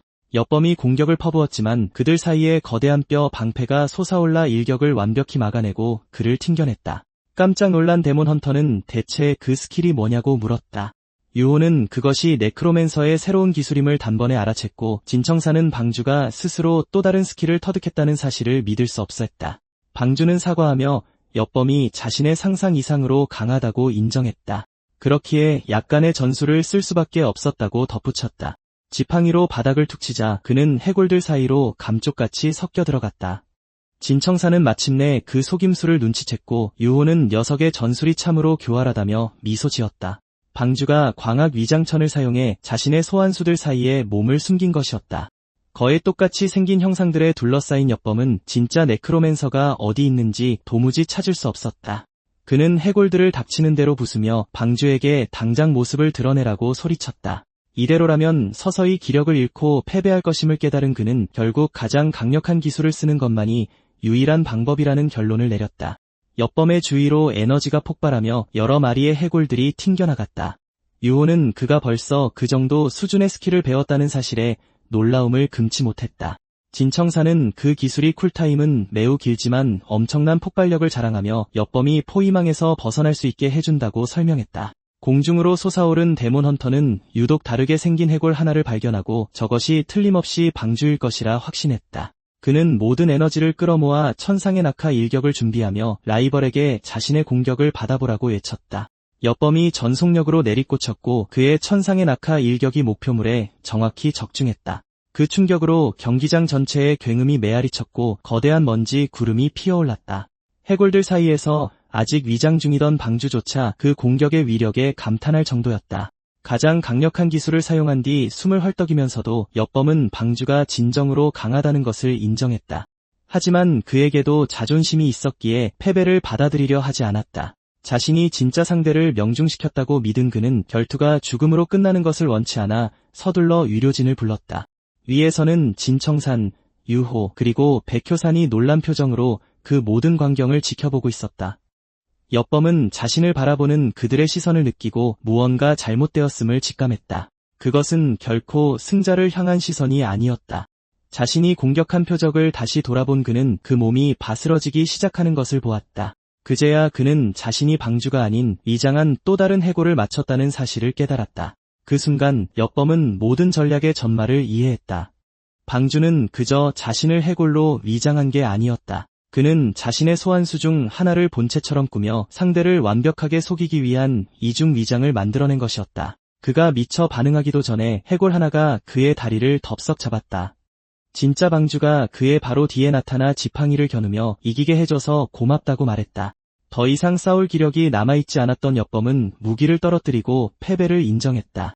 천상의 낙하로 인한 막대한 에너지 소모가 그제야 여파를 미치며 그의 두 다리에서 모든 힘이 풀려버렸다. 그가 바닥에 쓰러지기 전 방주의 해골 하나가 그를 부축했다. 엽범은 상대를 바라보며 도와줘서 고맙다고 말했다. 방주는 엄지를 치켜 세우며 신경 쓰지 말라고 답했다. 그저 패자에 대한 동정심의 표현이라 생각하라는 농담과 함께였다. 들것에 실려가면서 엽범은 이번 패배가 자신을 더욱 강하게 만드는 원동력이 될 것이라고 선언했다. 그러고는 시간이 지나면 상황은 역전될 수 있다는 옛말을 빌려 다음 대결을 기다리라고 방주에게 말했다. 네크로맨서는 그저 농담이었을 뿐이니 그렇게까지 화낼 필요는 없다고 해명했다. 얼마 지나지 않아 진청산이 다가와 마지못해 방주의 전투력이 모든 예상을 훌쩍 뛰어넘었음을 인정했다. 이렇게 완벽하게 구사된 전술을 보건대 그는 이 소년이 훗날 진정한 천재 전략가가 될 수 있으리라 믿어 의심치 않았다. 방주는 어째서 그 말이 칭찬처럼 들리지 않는지 의아해했다. 이어서 유호가 전투 중에 사용한 그 방패가 혹시 스스로 터득한 새로운 스킬인지 물었다. 방주는 해골 소환을 연습하다가 몇 가지 깨달음을 얻었다고 설명하며 그렇다고 확인해 주었다. 그 깨달음을 바탕으로 뼈 창과 뼈 방패라는 두 가지 기술을 창조해낸 것이었다. 두 스승은 서로를 마주본 채 한동안 말문이 막힌 듯 침묵을 지켰다. 직후 유호가 제자의 등을 거세게 내리치며 항상 새로운 놀라움을 안겨주는 그의 능력을 칭찬했다. 그 매서운 손길에 흠칫 놀란 방주는 교관에게 제발 살살 좀 다뤄달라고 부탁했다. 류훈은 천칭산에게 연구회에 이 스킬들을 평가할 전문 장비가 있는지 물었습니다. 그 연구원은 문제없다며 모든 준비를 지시했습니다. 방주는 정실력이 거의 고갈되어 지금 당장은 두 스킬을 모두 쓰긴 어려울 거라고 말했습니다. 류훈은 그건 사소한 문제일 뿐이라고 대답했습니다. 병이 가득 찬 상자를 본 방주는 선생님이 맥주라도 대접하는 거냐고 물었습니다. 하지만 그 병들이 전부 정신력 회복 무략이라는 사실을 알게 되었습니다. 그는 무략을 물처럼 벌컥벌컥 들이켰고 꽤나 상쾌한 기분을 느꼈습니다. 기력을 되찾자마자 천칭산은 다른 골렘을 꺼내 실전 수업 때처럼 공격해보라고 했습니다. 방주는 뼈창을 응집시켜 기계를 향해 힘껏 던졌습니다. 공격 수치는 85를 기록했고 연구원들은 감탄을 금치 못했습니다. 조수 중 한 명은 각성한 지 얼마 안 된 사람으로서는 이미 파격적인 결과라고 평했습니다. 천칭산은 가장 놀라운 건 단순한 수치가 아니라 학생 본인이 직접 스킬을 창조했다는 사실이라고 지적했습니다. 다음으로 류훈은 방어력 평가를 준비하라고 지시했습니다. 골렘이 엄청난 속도로 돌진했고 방주는 충돌 직전 뼈 방패를 소환했습니다. 방패가 공격을 막아내며 방어력 80을 기록했습니다. 흥분한 류훈은 방주의 공격력이 이미 폭풍 마법사에 필적하고 방어력은 대지 기사에 가깝다고 설명했습니다. 그는 소년의 등을 다시 한번 찰싹 때리며 그가 천재적인 네크로맨서로 태어났다고 선언했습니다.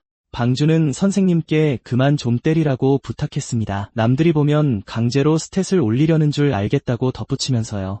천칭산은 방주를 불러 두 스킬 모두 훌륭하다며 연방 스킬 보관소에 등록하는 게 어떻겠냐고 제안했습니다. 방주는 그 보관소가 수많은 기술이 모이는 거대한 중심지라는 걸 알고 있었습니다. 연방 전역의 전문가들이 공헌도 포인트를 지불하고 그곳에 저장된 스킬을 배울 수 있었습니다.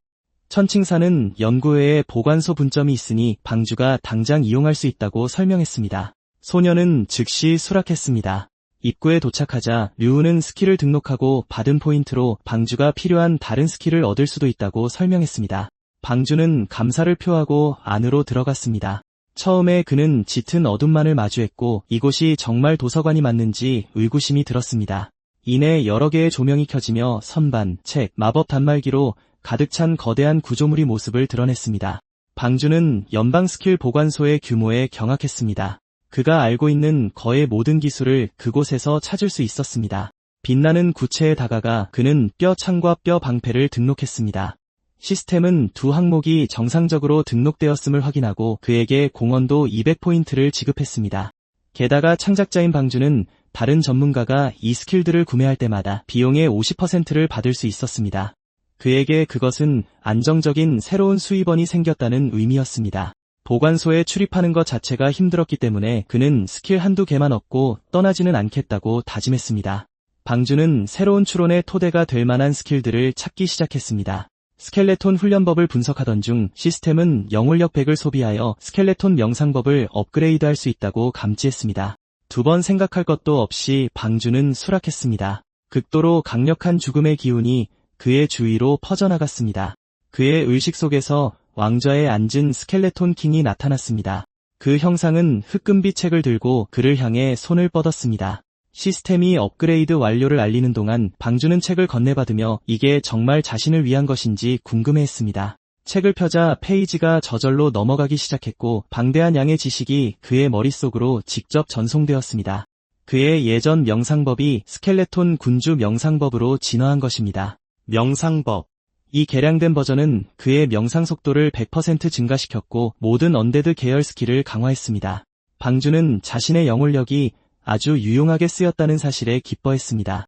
이 기술은 단순히 성장 속도만 높여준 것이 아니라 스킬의 위력까지 끌어올렸습니다. 그럼에도 불구하고 그는 강력한 스킬일수록 그에 걸맞은 정신력이 필요하다는 것을 잘 알고 있었습니다. 예판과의 전투 중에 그의 비축량은 거의 바닥나 버렸었죠. 공헌도 포인트가 아직 넉넉하게 남아있었기에 그는 이 약점을 보완할 수 있는 스킬을 찾아보기로 했습니다. 그는 20포인트로 정신 집중 스킬을 구매했습니다. 그 패시브 효과는 정신력의 회복 속도를 증가시켰습니다. 발동 시 추가로 일정량의 기력을 즉시 회복시키는 효과도 있었습니다. 유일한 단점은 학습 난이도가 높다는 것이었지만 시스템이 있는 그에게는 아무런 장애물이 되지 않았습니다. 방주는 영혼력 10을 소비하여 단숨에 정신 집중을 입문 단계로 끌어올렸습니다. 스킬을 습득한 후 그는 곧바로 회복 속도가 크게 향상되었음을 느꼈습니다. 예판과의 재대결을 떠올리며 그는 이제 그 녀석을 스켈레톤의 바다에 빠뜨려버릴 수 있다는 것을 깨달았습니다. 다음으로 그는 덩굴 얽매기, 늪지 주문, 흑벽, 거미줄, 약화 광선을 구매했습니다. 이 스킬들에 60 공헌도 포인트가 추가로 들었으며 이는 향후 추론을 위한 참고 자료로 쓰일 것입니다. 방주는 또한 스킬만으로는 충분하지 않다는 것을 깨달았습니다. 적절한 장비가 뒷받침되어야 했고 F등급 수습생은 그에 맞는 회색이나 흰색 등급의 아이템만 장착할 수 있었습니다. 40포인트를 더 들여 그는 정신력 최대치를 늘려주는 모자, 회복 속도를 높여주는 목걸이, 그리고 스킬 쿨타임을 줄여주는 2개의 반지를 샀습니다. 이 4피스 풀세트는 수련 속도와 숙련도 획득량의 10%의 보너스까지 제공했습니다. 방주는 이것이 자신의 성장을 훨씬 더 앞당겨줄 것이라며 크게 만족했습니다. 그가 얻은 모든 것들을 확인해보며 그는 이곳에 온 보람이 차고 넘친다고 느꼈습니다. 연방 스킬 보관소는 실로 엄청난 곳이었습니다. 바로 그때 그는 자신의 분신에게도 스킬이 필요하다는 사실을 떠올렸습니다. 그래서 그는 공헌도 30포인트를 더 써서 무기 마스터리, 방어, 전장의 함성이라는 3가지 필수 스킬을 구매하여 스켈레톤을 한층 더 완성도 높은 전사로 만들었습니다. 보관소에 깊은 감명을 받았지만 방주는 이곳이 공헌도 포인트를 쓰기에 만만한 곳이 아님을 깨달았습니다. 이 때문에 그는 스파링 파트너만큼이나 짭짤한 수입원을 또 찾을 수 있을지 고민했습니다. 곧이어 그는 데몬 헌터 연구회로 돌아왔습니다. 류우는 어떻게 됐는지 새로운 스킬은 좀 배웠는지 물었습니다. 방주는 보관소가 아주 훌륭했다고 대답했습니다. 그가 다른 말을 꺼내기도 전에 예판이 나타나 이전 결과를 인정할 수 없다며 방주에게 무략을 건넸습니다. 그는 첫 경기에서 방주의 전술을 파악하지 못해서 졌을 뿐이라고 주장했습니다. 이번에는 최대한 빨리 끝내버리겠다고 벼르고 있었습니다. 방주는 자신의 모든 스킬이 막 업그레이드 되었는데 정말 지금 당장 재대결을 하고 싶냐고 물었습니다. 예판은 누구 밑에 있는 건 딱 질색이라며 이번 재대결에서 모든 걸 쏟아붓겠다고 대답했습니다. 방주는 천칭산을 돌아보며 이것도 추가 스파링 세션으로 쳐서 공헌도 포인트를 더 줄 수 있는지 물었습니다. 연구원은 그렇다고 확인해주며 어차피 나중에 예판 본인이 그 비용을 지불해야 할 것이라고 설명했습니다. 그 말을 들은 방주도 흔쾌히 동의했습니다. 그는 무략을 다시 돌려주며 싸움이 끝나면 분명 필요할 테니 예판에게 가지고 있으라고 제안했습니다. 그 도발에 데몬 헌터는 격분했습니다. 결투가 시작되자마자 그는 모든 기운을 끌어모아 단숨에 천간격을 날렸습니다. 바이샤오시는 그가 시작부터 궁극기를 꺼내든 것에 놀랐습니다. 류후는 속전속결만이 예판이 이길 수 있는 유일한 방법이었기에 그의 전투 본능을 칭찬했습니다. 이제 그는 스킬을 업그레이드한 방주가 어떻게 대응할지 지켜보고 싶었습니다. 네크로맨서의 발 아래에 거대한 소환진이 열렸습니다. 바이샤오시는 그가 평소처럼 스켈레톤을 소환할 거라 생각했지만 류후는 에너지의 양이 완전히 다르다는 것을 즉각 감지했습니다. 다음 순간 방주 앞에 말도 안 되는 수의 스켈레톤이 쏟아져 나오며 말 그대로 뼈의 산을 형성했습니다. 천간격이 첫 번째 경기 때보다 훨씬 더 강력한 파괴력으로 경기장을 강타했습니다. 천칭산은 예판이 이전 충돌을 통해 스킬을 더 잘 이해하게 되어 이력을 향상시켰다고 설명했습니다. 연기가 겉었을 때 방주는 상처 하나 없이 멀쩡하게 서 있었습니다. 그는 공격이 훨씬 강해졌음을 인정했지만 자신의 스킬도 아주 약간 향상되었기에 유감스럽다고 말했습니다. 스켈레톤들이 사방에서 예판을 포위했습니다. 도망칠 구석조차 없는 상황에서 다가오는 주먹들을 본 그는 얼굴만은 때리지 말라고 소리쳤습니다. 즉각 구타가 시작되었습니다. 잠시 후 예판은 완전히 탈진해 바닥에 쓰러졌고 방주는 오늘의 훈련 세션이 끝났다고 선언했습니다. 천칭산도 이에 동의하며 예판이 앞으로 일주일 동안은 훈련을 못할 것 같다고 덧붙였습니다. 그 후 그는 방주에게 네크로맨서를 위한 연구회를 설립할 생각이 정말로 없는지 다시 한번 물었습니다. 소녀는 다시 한번 그를 거절했다. 내심 그는 그런 연구를 허락하면 시스템의 존재가 들통나 얻을 수 있는 이득보다 훨씬 더 큰 골칫거리를 초래할 수 있다는 것을 알고 있었다. 잠시 후 스킬 저장소에 도착한 수신에는 심상치 않은 소란을 눈치챘다. 놀랍게도 다른 네크로맨서가 도서관에 완전히 새로운 스킬 2개를 등록한 것이었다. 호기심이 생긴 그녀는 공헌도 20포인트를 지불하고 뼈 창과 뼈 방패를 얻었다. 두 스킬북을 빠르게 훑어본 그녀는 해골 기반 주문을 이런 식으로도 활용할 수 있다는 사실에 깊은 감명을 받았다. 수신에는 미소를 지으며 이 스킬의 개발자를 진정한 천재라고 칭송했다. 스킬북을 손에 든 그녀는 곧장 아버지에게 이 소식을 알려야겠다고 마음먹었다. 한편 수탱커 원장의 사무실에서는 류후가 팡저우를 시드 학생 프로그램에 넣기 위해 다시 한번 설득하고 있었다. 그가 또다시 찾아온 것을 본 원장은 이번에는 또 무슨 일인지 물었다. 류후는 팡저우를 명단에 추가해달라는 새로운 요청을 하러 왔다고 대답했다. 그 자리에 함께 있던 천칭산 역시 자신이 직접 그 소년의 재능을 보증하겠다고 선언했다. 원장은 늙은 천칭산이 왜 이토록 고집을 부리는지 이해할 수 없었다. 원장의 생각에 네크로맨서가 초반에 아무리 좋은 성과를 낸다 한들 나중에는 성장을 뒷받침할 만한 강력한 스킬을 찾지 못해 고전할 것이 뻔했다. 그러자 천칭산은 팡저우가 이미 스스로 2개의 네크로맨서 스킬을 창안해냈다고 밝혔다. 놀란 원장은 하마터면 마시던 음료를 뿜을 뻔했다. 그럼에도 그는 평정심을 유지하려 했으며 새로운 기술을 만들었다 한들 실질적인 효과가 좋지 않다면 큰 의미가 없다고 말했다. 류후가 그 결과를 미처 다 설명하기도 전에 수신앤이 방으로 들어와 스킬 저장소에 2개의 새로운 네크로맨서 스킬이 등장했다고 아버지에게 알렸다. 원장은 즉각 놀라움을 금치 못했다. 딸은 그에게 2권의 스킬북을 보여주며 아직 끝까지 다 배우진 못했지만 기술의 효과가 엄청나다는 것쯤은 단번에 알 수 있다고 설명했다. 한껏 달아오른 수신에는 아버지에게 혹시 이 스킬을 누가 개발했는지 아느냐고 물었다. 그러고는 그 네크로맨서를 자신의 스승으로 모시고 싶다고 밝혔다. 수탱커는 당황한 기색으로 그건 아마 불가능할 거라고 대답했다. 딸이 이유를 묻자 그는 내가 그토록 동경하는 창조자가 아직 한낱 학생에 불과하다는 사실을 털어놓았다. 며칠 후 예판이 다시 나타나 팡저우에게 재대결을 신청했다. 그의 끈질김에 질려버린 네크로맨서는 도대체 몇 번이나 더 덤빌 작정이냐며 그 시간에 차라리 수련이나 해서 더 강해지는 게 낫지 않겠냐고 쏘아붙였다. 예판은 이번 싸움은 완전히 다를 거라고 응수했다. 지난 며칠 동안 바이샤오산의 도움으로 힘이 크게 늘었기 때문에 마침내 자신이 이길 수 있을 거라고 굳게 믿고 있었다. 소녀는 예판이 무사람들 앞에서 무릎까지 꿇고 빌었다며 조금 난처한 표정으로 설명했다. 그 광경 때문에 행여나 더 큰 오해가 생길까 봐 어쩔 수 없이 도와주기로 했다는 것이다.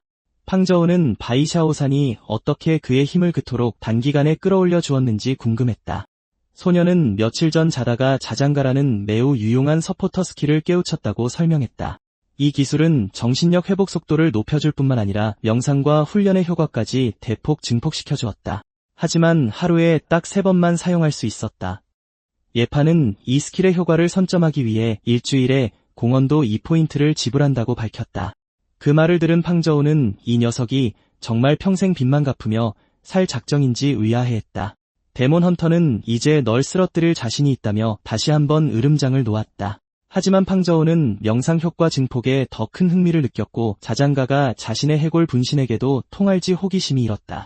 그는 도전을 가볍게 무시하고 바이샤오산에게 오늘 남은 마지막 스킬 사용 횟수를 자신에게 팔 수 있겠냐고 물었다. 소녀가 당황하며 불가능한 건 아니라고 대답하자 철저히 무시당한 예판은 불만을 터뜨렸다. 그러자 팡저우는 해골 몇 마리를 소환한 뒤 이 녀석들하고 먼저 놀고 있으라며 싸움이 끝나면 공원도 이체하는 거 잊지 말라고 덧붙였다. 격분한 예판은 라이벌을 향해 이 자식아 어떻게 날 이렇게 깔볼 수 있냐며 길길이 날뛰었다. 팡저우는 그의 불평을 가뿐히 씹어버리고 바이샤오산에게 자장가를 사용해 달라고 부탁했다. 그가 명상 상태에 빠져들자 소녀는 스킬을 시전하기 시작했다. 음악의 파동은 두세 개의 연결고리를 넘어 망자의 땅에 뜬 붉은 달 아래에서 명상 중이던 분신에게 고스란히 닿았다. 멀리서도 효과가 작용한다는 것을 깨달은 팡저우는 이 기술이 해골의 훈련 또한 향상시킬 수 있음을 확신했다. 분신은 이미 상급 견습생으로 진급한 상태였다. 근력은 18에 달했다. 강화된 전투기술과 뼈창 그리고 영혼력 50을 보유하고 있었다. 다른 언데드 무리를 발견한 팡저우는 그들을 이용해 분신의 새로운 스킬들을 시험해보기로 했다. 적이 무기를 들고 돌진해오자 해골은 방어 태세를 취하고 방어를 활성화했다. 이 견습생 등급의 기술은 다음 공격을 막아내고 받는 피해를 줄여주었다. 방어 성공 확률과 데미지 감소량은 모두 체력 스탯과 숙련도에 달려있었다. 찌르기를 막아낸 후 분신은 무기 마스터리를 활용해 창을 더욱 정교하게 다루며 즉각적인 반격을 가했다. 이어서 역방향 찌르기로 예상치 못한 각도에서 적의 허점을 타격해 산산조각 내버렸다. 보상을 확인한 팡저우는 시스템에서 얻는 이득조차 10%나 증가했다는 사실을 깨달았다. 그에게 있어 자장가는 그야말로 신의 스킬이었다. 곧이어 더 많은 언데드 무리가 나타났다. 2마리의 거대한 적이 동시에 덮쳐왔지만 분신은 가볍게 도약하여 그 일격을 피했다. 녀석들이 다시 전진하기도 전에 맹렬한 속도로 움직여 둘을 반토막냈고 바로 그때 사방에서 훨씬 더 많은 수의 해골들이 모습을 드러냈다. 팡저우는 혹시 이 일대에 군단 전체가 숨어있는 것은 아닌지 의문이 들기 시작했다. 그는 물러서는 대신 이 벌레 같은 놈들에게 한꺼번에 덤비라며 도발했다. 이어 분신이 전투의 함성을 활성화했다. 이 스킬은 근력, 체력, 민첩을 일시적으로 상승시켜주는 포효를 터뜨렸다. 버프의 지속시간과 위력은 근력 스탯과 숙련도에 따라 달라졌다. 함성의 폭발적인 기세에 여러 적이 추풍낙엽처럼 날아가 버렸다. 그럼에도 불구하고 팡저우는 자신이 훨씬 더 강해질 수 있음을 직감했다. 분신은 쉴 새 없이 공격하며 해골들을 쳐부수었고 그들의 영혼을 집어삼켜 끊임없이 힘을 축적해 나갔다. 그러던 중 그는 언데드 군단 뒤편에서 기이한 기운이 형성되는 것을 감지했다. 흩어져 있던 뼈들이 공중으로 떠올라 한데 뭉치더니 이전의 녀석들과는 차원이 다른 괴수를 만들어냈다. 거대한 대검과 거대한 해골 날개 그리고 머리 위에는 금빛 헤일로까지 둘은 웅장한 뼈 천사였다. 그 괴물과 마주한 팡저우는 혹시 초보자 마을 한복판의 보스가 스폰된 건 아닌지 헛웃음이 나왔다. 뼈 천사는 하늘에서 무서운 속도로 급강하하더니 거대한 대검으로 땅을 무자비하게 강타했다. 분신은 아슬아슬하게 피했고 직격으로 맞았다면 단번에 즉사했을 것임을 직감했다. 저런 무식한 파워를 상대로 방어해봐야 개죽음일 뿐이었기에 팡저우가 먼저 선수를 쳤다. 분신은 보스의 거대한 칼날을 타고 내달려 녀석의 팔을 향해 곧장 돌진했다. 거리를 좁히면서 전투의 함성을 활성화해 스탯을 폭발적으로 끌어올렸다. 직후 뼈창을 적의 관절에 내던지고 방패 파괴를 사용해 그 부위를 약화시켰다. 뼈 천사가 반응할 틈도 주지 않고 그는 곧바로 잔혹한 일격을 꽂아 넣었다. 같은 곳을 집요하게 타격하자 보스는 손상된 팔을 부여잡은 채 고통에 찬 포효를 내질렀다. 팡저우는 뒤로 물러서며 적의 다음 패턴이 무엇일지 주시했다. 놀랍게도 뼈 천사는 스스로 부러진 팔을 뜯어내어 바닥에 내동댕이 쳤다. 분신이 상황을 파악하기도 전에 보스는 다시 대검을 치켜들고 돌진해왔다. 공격이 너무나 빨랐다. 정통으로 얻어맞은 팡저우의 해골 몸뚱이는 암석지대까지 처박히고 말았다. 충격을 받은 분신은 간신히 몸을 일으켜 세웠다. 팡저우는 미리 녀석의 팔을 부러뜨려 놓은 것이 천운이었음을 깨달았다. 그렇지 않았다면 온몸의 뼈가 가루가 되었을 것이다. 상당한 데미지를 입었지만 이전의 일격 덕분에 보스의 약점이 드러나 있었다.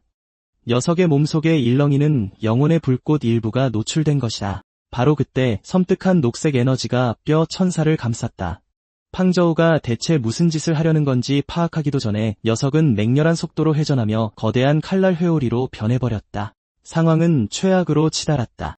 보스는 회전에서 나오는 원심력을 이용해 잘려나간 팔의 공백을 메우고 있었고 그로 인해 증폭된 대검의 위력은 주변의 산을 통째로 찢어발길 만큼 압도적이었다. 녀석이 회전을 멈추지 않는 한 노출된 약점을 노릴 방법이 없었다. 분신은 필사적으로 벗어나려 했지만 칼날 회오리는 그의 모든 움직임을 집요하게 추적해왔다.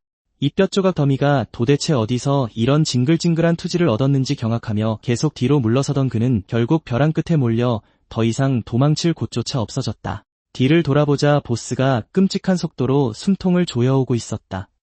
더 이상 선택의 여지가 없어진 팡저우는 단 한 번의 반격에 모든 것을 걸기로 결심했다.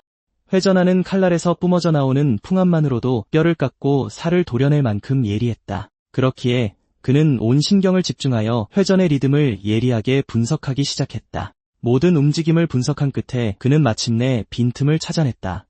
검이 닿으려는 찰나 완벽한 타이밍에 분신이 돌진하여 창으로 본 엔젤의 다리 중 하나를 찔렀다. 균형을 잃은 보스는 고통스럽게 포효했다. 방주는 이렇게 거대한 괴물도 골다공증이 있냐며 칼슘 보충을 위해 우유나 좀 마시라고 조롱하기까지 했다. 적은 쓰러졌고 그 가슴 한가운데에 있던 소울파이어가 완전히 드러났다. 이것이 최고의 기회라는 걸 안 방주는 즉시 뼈창을 코어를 향해 정확히 던졌다. 하지만 본 엔젤은 간발의 차로 반응했고 날개 하나를 앞으로 꺾어 날아오는 창을 막아냈다. 창은 튕겨나갔지만 분신이 재빨리 그것을 회수했다. 방주는 이런 상황을 이미 예상하고 있었다.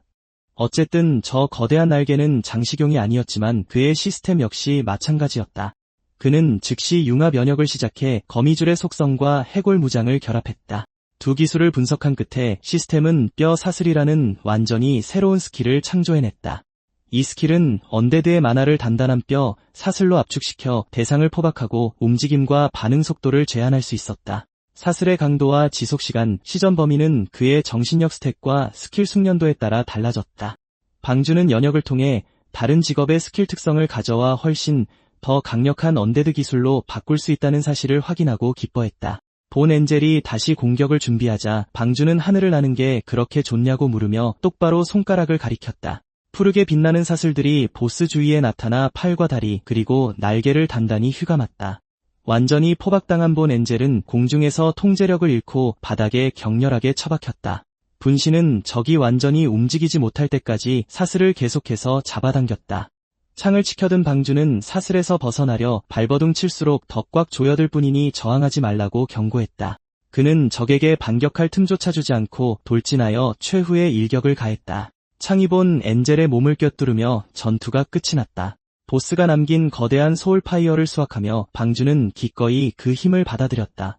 그것을 흡수하자 100의 영혼력을 얻게 되었다. 하지만 놀랍게도 그의 신체 스탯은 전혀 오르지 않았다. 시스템은 분신의 기본 스탯이 이미 종족 한계치에 도달했기 때문에 영혼력을 소모해 종족 진화를 일으키지 않으면 더 이상 강해질 수 없다고 설명했다. 방주는 그제야 최근에 상대한 적들이 얘 스탯을 전혀 올려주지 않았는지 이해했다. 끝없이 펼쳐진 망자의 영역을 바라보며 그는 이 세계에 또 어떤 생명체들이 살고 있을지 궁금해하며 탐험에 대한 열망을 불태웠다. 시스템 프롬프트가 진화를 시작하겠냐고 물었다. 그의 현재 종족은 해골 견습생이었고 다음으로 가능한 경로는 흑철 해골 전사였다. 이 과정에는 정확히 100의 영혼력이 필요했고 방주는 망설임 없이 승인했다. 거대한 어둠의 에너지가 분신을 감쌌고 그는 자신의 진정한 진화의 길이 지금부터 시작된다고 선언했다. 어둠의 에너지가 분신의 모든 뼈를 타고 흐르며 육체를 재구성하기 시작했다. 잠시 후 시스템은 진화가 성공적으로 완료되었으며 그가 흑철 해골 전사가 되었음을 확인시켜 주었다. 그의 스탯은 엄청나게 상승했다. 힘, 체력, 민첩, 정실력이 모두 30에 도달했고 방주는 이전의 해골 견습생과는 차원이 다른 새로운 종족의 힘에 경악했다. 진화는 또한 뼈의 군주라는 종족 특성을 해제했다. 시스템은 이것이 언데드의 의지가 내린 축복이며 오직 가장 강력한 해골만이 이 축복을 받을 기회를 얻는다고 설명했다. 이 특성은 해골과 그 진화 형태에게 입히는 피해를 약간 증가시키는 동시에 해당 적들로부터 받는 피해를 감소시켰다. 방주는 이 업그레이드가 해골 생명체들과 싸우는데 아주 안성맞춤이라는 것을 깨달았다. 망자의 영역 안에서 이는 그의 분신이 훨씬 더 빠르게 사냥하고 진화할 수 있도록 해줄 것이었다. 바로 그때 한 언데드가 뒤에서 그를 기습하려 했지만 공격이 닿기도 전이었다. 새롭게 태어난 해골 전사는 뒤돌아서 너무나도 쉽게 적을 쓰러뜨렸다. 받는 피해가 얼마나 줄어들었는지 체감한 방주는 더 이상 약해 빠진 해골들의 공격을 방어할 필요가 없음을 깨달았다. 직후 시스템은 해골 장비 역시 업그레이드할 수 있다고 알려왔다. 방주는 즉시 수락하여 뼈 갑옷을 해제했다. 이 새로운 장비는 일반적인 화이트 등급으로 분신의 몸에 직접 융합되어 전체적인 방어력을 약간 높여주었다. 갑옷의 형성이 끝나자 방주는 해골이 한층 더 강력해졌음을 느꼈다. 근처에 있던 또 다른 언데드를 바라보며 그는 미안하지만 새로운 힘을 시험하는데 좀 쓰겠다고 말했다. 분신이 주먹을 날렸지만 마지막 순간에 공격을 거두었다. 주먹은 적에게 닿지도 않았다. 그럼에도 불구하고 공격에서 뿜어져 나온 풍압이 해골을 스쳐 지나가며 뒤쪽의 돌벽을 산산조각냈다. 방주는 생명체를 직접 때릴 생각은 없었고 단지 주먹에서 나온 돌풍이 몸을 스치게 한 것뿐이라고 설명했다. 그럼에도 불구하고 그 결과는 진화와 뼈 갑옷이 가져다준 엄청난 힘의 상승을 증명하고도 남았다. 하지만 이 지역의 약한 적들을 쓰러뜨리는 것은 이제 더 이상 그를 성장시키지 못했다. 계속 레벨을 올리려면 분신은 시작 지역을 벗어나 망자의 영역 더 깊은 곳으로 향해야만 했다. 탐험을 시작하기도 전에 방주는 본 엔젤과의 전투에 너무 많은 시간을 소비했다는 사실을 깨달았다. 본체가 한계에 다다르고 있었기에 그는 접속을 종료하고 돌아가기로 결정했다. 의식을 되찾자마자 그는 거칠게 숨을 몰아쉬기 시작했다. 백소산이 그를 부축하며 명상 중에 다친 것 같다며 괜찮은지 물었다. 방주는 그 부상들이 보스전의 여파라는 것을 깨닫고 다음번에는 이렇게 무모하게 굴면 안 되겠다고 생각했다. 그래도 그는 명상 중에 아주 사소한 문제가 있었을 뿐이라며 그녀를 안심시켰다. 바로 그때 엿범이 방에 나타나 그를 불렀다. 이 데몬 헌터는 여전히 지쳐 보였지만 아까 소환된 해골 따위는 더 이상 자신을 막을 수 없다고 호언장담했다. 그러곤 앞으로 나서며 공정한 싸움을 요구했다. 방주는 가볍게 손을 들어 뼈 사슬을 발동시켰다. 사슬이 엿범의 팔과 다리, 심지어 목까지 휘감았고 그는 공격조차 해보지 못한 채 완전히 옴짝달싹 못하게 되었다. 격분한 소녀는 방주가 본 적도 없는 스킬을 쓰는 건 불공평하다며 재대결을 요구했다. 방주는 다음 대련 비용을 지불할 만큼의 공헌도를 모은 뒤에나 다시 오라고 대답했다. 여전히 결박당한 채 엿범은 그런 기술은 본 적이 없다며 계속 징징거렸다. 주변의 학생들은 방주가 또다시 새로운 스킬을 독자적으로 창조해낸 것은 아닌지 수군거리기 시작했다. 네크로맨서가 발길을 돌리자 엿범은 백소산에게 구경만 하지 말고 사슬을 풀 수 있게 제발 도와달라고 애원했다. 하지만 그녀는 방주가 과연 얼마나 더 강해진 것일지 궁금해하며 계속 그의 뒷모습만 바라볼 뿐이었다. 방 밖으로 나온 방주는 계단을 오르며 벌써 금요일이 되었다는 사실을 깨달았다. 각성한 이후 그는 훈련과 전투 그리고 강해지는 데에 매일 바쁘게 시간을 보냈다. 그 탓에 집에 다녀온 지도 꽤 오랜 시간이 지났다. 집으로 향하기 전 그는 자원교환처에 들렀다. 직원이 도움이 필요한지 묻자 방주는 10공헌도를 10만 롱샤오 코인으로 환전해달라고 요청했다. 그녀는 공헌도는 얻기가 무척이나 힘든데 고작 현금으로 바꾸는 건 너무 낭비가 아니냐며 만류했다. 방주는 당장 돈이 절실하게 필요하니 괜찮다고 말했다. 환전을 마친 직원은 돈이 가득 든 서류 가방을 건네며 다른 필요한 것이 생기면 언제든 다시 찾아오라고 말했다. 방주는 감사 인사를 전하며 이 돈이면 자신을 키워주신 분들이 마침내 조금은 더 편안하게 살 수 있을 거라 생각했다. 곧이어 그는 운더 고아원에 도착했다. 마당에서는 아이들이 뛰어놀고 있었고 한 젊은 여성이 넘어지지 않게 조심하라고 당부하고 있었다. 활기찬 아이들을 보며 미소 짓던 그녀는 때가 오면 이 아이들 중 과연 몇 명이나 성공적으로 직업을 각성할 수 있을지 궁금해했다. 바로 그때 아이들 중 한 명이 루루 누나를 부르며 한 손에는 가방을, 다른 한 손에는 서류 가방을 들고 막 돌아온 방주를 가리켰다. 방주를 알아보자마자 아이들은 우르르 몰려와 맛있는 걸 가져왔냐고 물으며 그를 에워쌌다.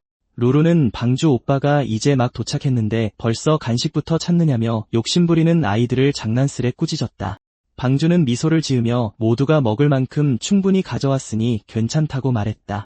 아이들이 진정하자 루루는 학교의 각성 시험에 대해 들었다며 결과가 어떻게 되었는지 물었다. 방주는 성공적으로 각성하여 네크로맨서가 되었다고 밝혔다. 그녀는 각성에 성공했다는 사실이 가장 중요하다며 기뻐했고 그 직업의 나쁜 평판에 대해서는 전혀 개의치 않는 모습을 보였다. 해골을 조종한다는 말에 여자아이 하나는 겁을 먹었지만 다른 남자아이는 자신도 해골을 소환하고 싶다며 엄청 멋지다고 생각했다. 아이들의 호기심을 채워주기 위해 방주는 해골 소환 스킬의 위력을 낮춰잡고 해를 끼치지 않는 소환수 2마리를 만들어냈다. 아이들은 금세 두려움을 잊고 마당에서 소환수들과 함께 뛰어놀기 시작했다. 몇 초도 지나지 않아 그들은 해골 하나의 머리를 떼어내어 공처럼 던지며 놀기까지 했다. 모두가 정신없는 틈을 타 방주는 루루에게 서류 가방을 건네며 고아원 원장님을 위한 것이라고 설명했다. 그 묵직한 무게에 놀란 그녀는 안에 무엇이 들었는지 물었다. 방주가 대답하기도 전에 낯선 목소리가 아주 감동적인 장면이라며 비아냥거렸다. 뒤를 돌아본 소녀는 건장한 체격의 남자가 여러 명의 패거리들을 대동하고 서 있는 것을 발견했다. 위협적인 기운을 뿜어내며 낯선 남자는 자신이 분위기를 망친 건 아닌지 물었다. 인더 보육원 마당에 불량배 무리가 모여 있었다. 루루는 갱단 두목 앞을 막아서며 돈을 구할 시간을 며칠 더 주기로 해놓고 왜 이렇게 일찍 왔냐고 따져 물었다. 하지만 불량배는 더 이상 기다려주지 않았다. 그는 타이거 클로파에게 돈을 미루는 놈은 없다며 소리치고는 루루를 바닥으로 거칠게 밀쳐내며 오늘이 마지막 기한이라고 윽박질렀다. 지금 당장 빚을 갚지 못하면 대출 담보로 잡힌 보육원 땅을 모조리 빼앗아 가겠다고 협박했다. 싱싱이라는 어린 고아 소녀가 겁에 질린 채 그 광경을 지켜보고 있었다. 그러다 소녀는 나쁜 놈들이 루루 언니를 괴롭히면 안 된다고 소리치며 갱단 두목에게 달려들어 박치기를 했다. 분노한 불량배가 어린 소녀를 걷어차려던 찰나 우리의 팡저우가 해골을 소환해 간발의 차로 공격을 막아냈다. 눈앞에 나타난 언데드 마물에 당황한 불량배는 공포에 질려 뒷걸음질 쳤다. 팡저우는 싱싱을 보호하며 앞으로 나서더니 당장 사과하지 않으면 뼈아픈 대가를 치르게 될 거라고 경고했다. 조직원 중 한 명이 두목에게 다가가 팡저우가 네크로맨서라고 속삭였다. 두목 류후는 각성한 기면 무투가였다. 그는 단 일격에 소환된 해골을 산산조각내며 그딴 쓰레기 직업으로 영웅 행세냐며 팡저우를 조롱했다. 갱단 두목이 각성자라는 사실을 깨달은 팡저우는 루루를 돌아보며 이놈들이 대체 누구냐고 물었다. 그녀는 저들이 타이거클로 훈련 장비 회사 소속이라고 설명했다. 자신과 원장님이 아이들을 위한 훈련 장비를 사려고 대출을 받았는데 알고 보니 그 회사는 뒤에서 불법 고리대금업을 하고 있었다는 것이다. 이자가 눈덩이처럼 불어나 보육원으로는 감당할 수 없는 지경에 이르렀다. 그 말을 들은 팡저우는 진작 자신에게 말하지 않았냐고 물었다. 류후가 말을 자르며 팡저우에게 끼어들지 말라고 경고하더니 너 같은 꼬맹이가 10만 롱샤 코인이나 되는 빚을 갚을 리 없다고 비웃었다. 팡저우는 류후에게 서류 가방을 정면으로 던지며 그 안에 10만 코인이 전부 들어있으니 당장 꺼지라고 대답했다. 루루는 팡저우가 그렇게나 많은 현금을 들고 다닌다는 사실에 경악했다. 류후의 부하 중 하나가 가방을 열어 원금이 전부 들어있는 것을 확인했다. 하지만 류후는 부하들에게 소리치며 가방을 옆으로 걷어찼다. 그러고는 진짜 속내를 드러냈다. 이선에서 보육원 부지를 빼앗으라는 지시를 내렸기에 애초에 돈 따위는 안중에도 없었던 것이다. 그는 팡저우에게 현금 따위는 전혀 관심 없다고 말했다. 원금은 이미 다 갚았는데 더 원하는 게 뭐냐고 팡저우가 따지자 류우는 뻔뻔하게도 연체료가 붙었다며 즉석에서 빚을 50만 롱샤 코인으로 올려버렸다. 루루는 분노로 치를 떨었다. 팡저우는 그들이 어떻게든 땅을 강탈할 구실만 찾고 있다는 걸 정확히 지적했다. 류후는 변명조차 하지 않았다. 그는 쓸모없는 고아 놈들에게 이렇게 값비싼 땅은 사치라며 소리치고는 무력을 써서라도 부지를 빼앗으라고 부하들에게 명령했다. 이에 맞서 팡저우는 그들의 머릿수에 맞춰 해골 소환을 시전했다. 마당 전체에 언데드의 마력이 물결치듯 퍼져나가고 무장한 해골들이 솟아나 마당을 포위하자 달려들던 불량배들의 발걸음이 멈췄다. 그는 갱단 전체에게 무릎 꿇고 사과하라고 명령하며 거부하는 자는 대가를 치르게 될 것이라고 경고했다. 수많은 해골들의 모습만으로도 불량배들의 전의는 꺾이고 말았다. 부하들을 다잡으려 류후는 해골 하나를 걷어차 부수며 네크로맨서는 최악체 쓰레기라고 소리쳤고 풋내기 학생이 소환한 것 따위는 일반인도 짓밟을 수 있다고 우겼다. 그의 말은 꽤나 먹혀들었다.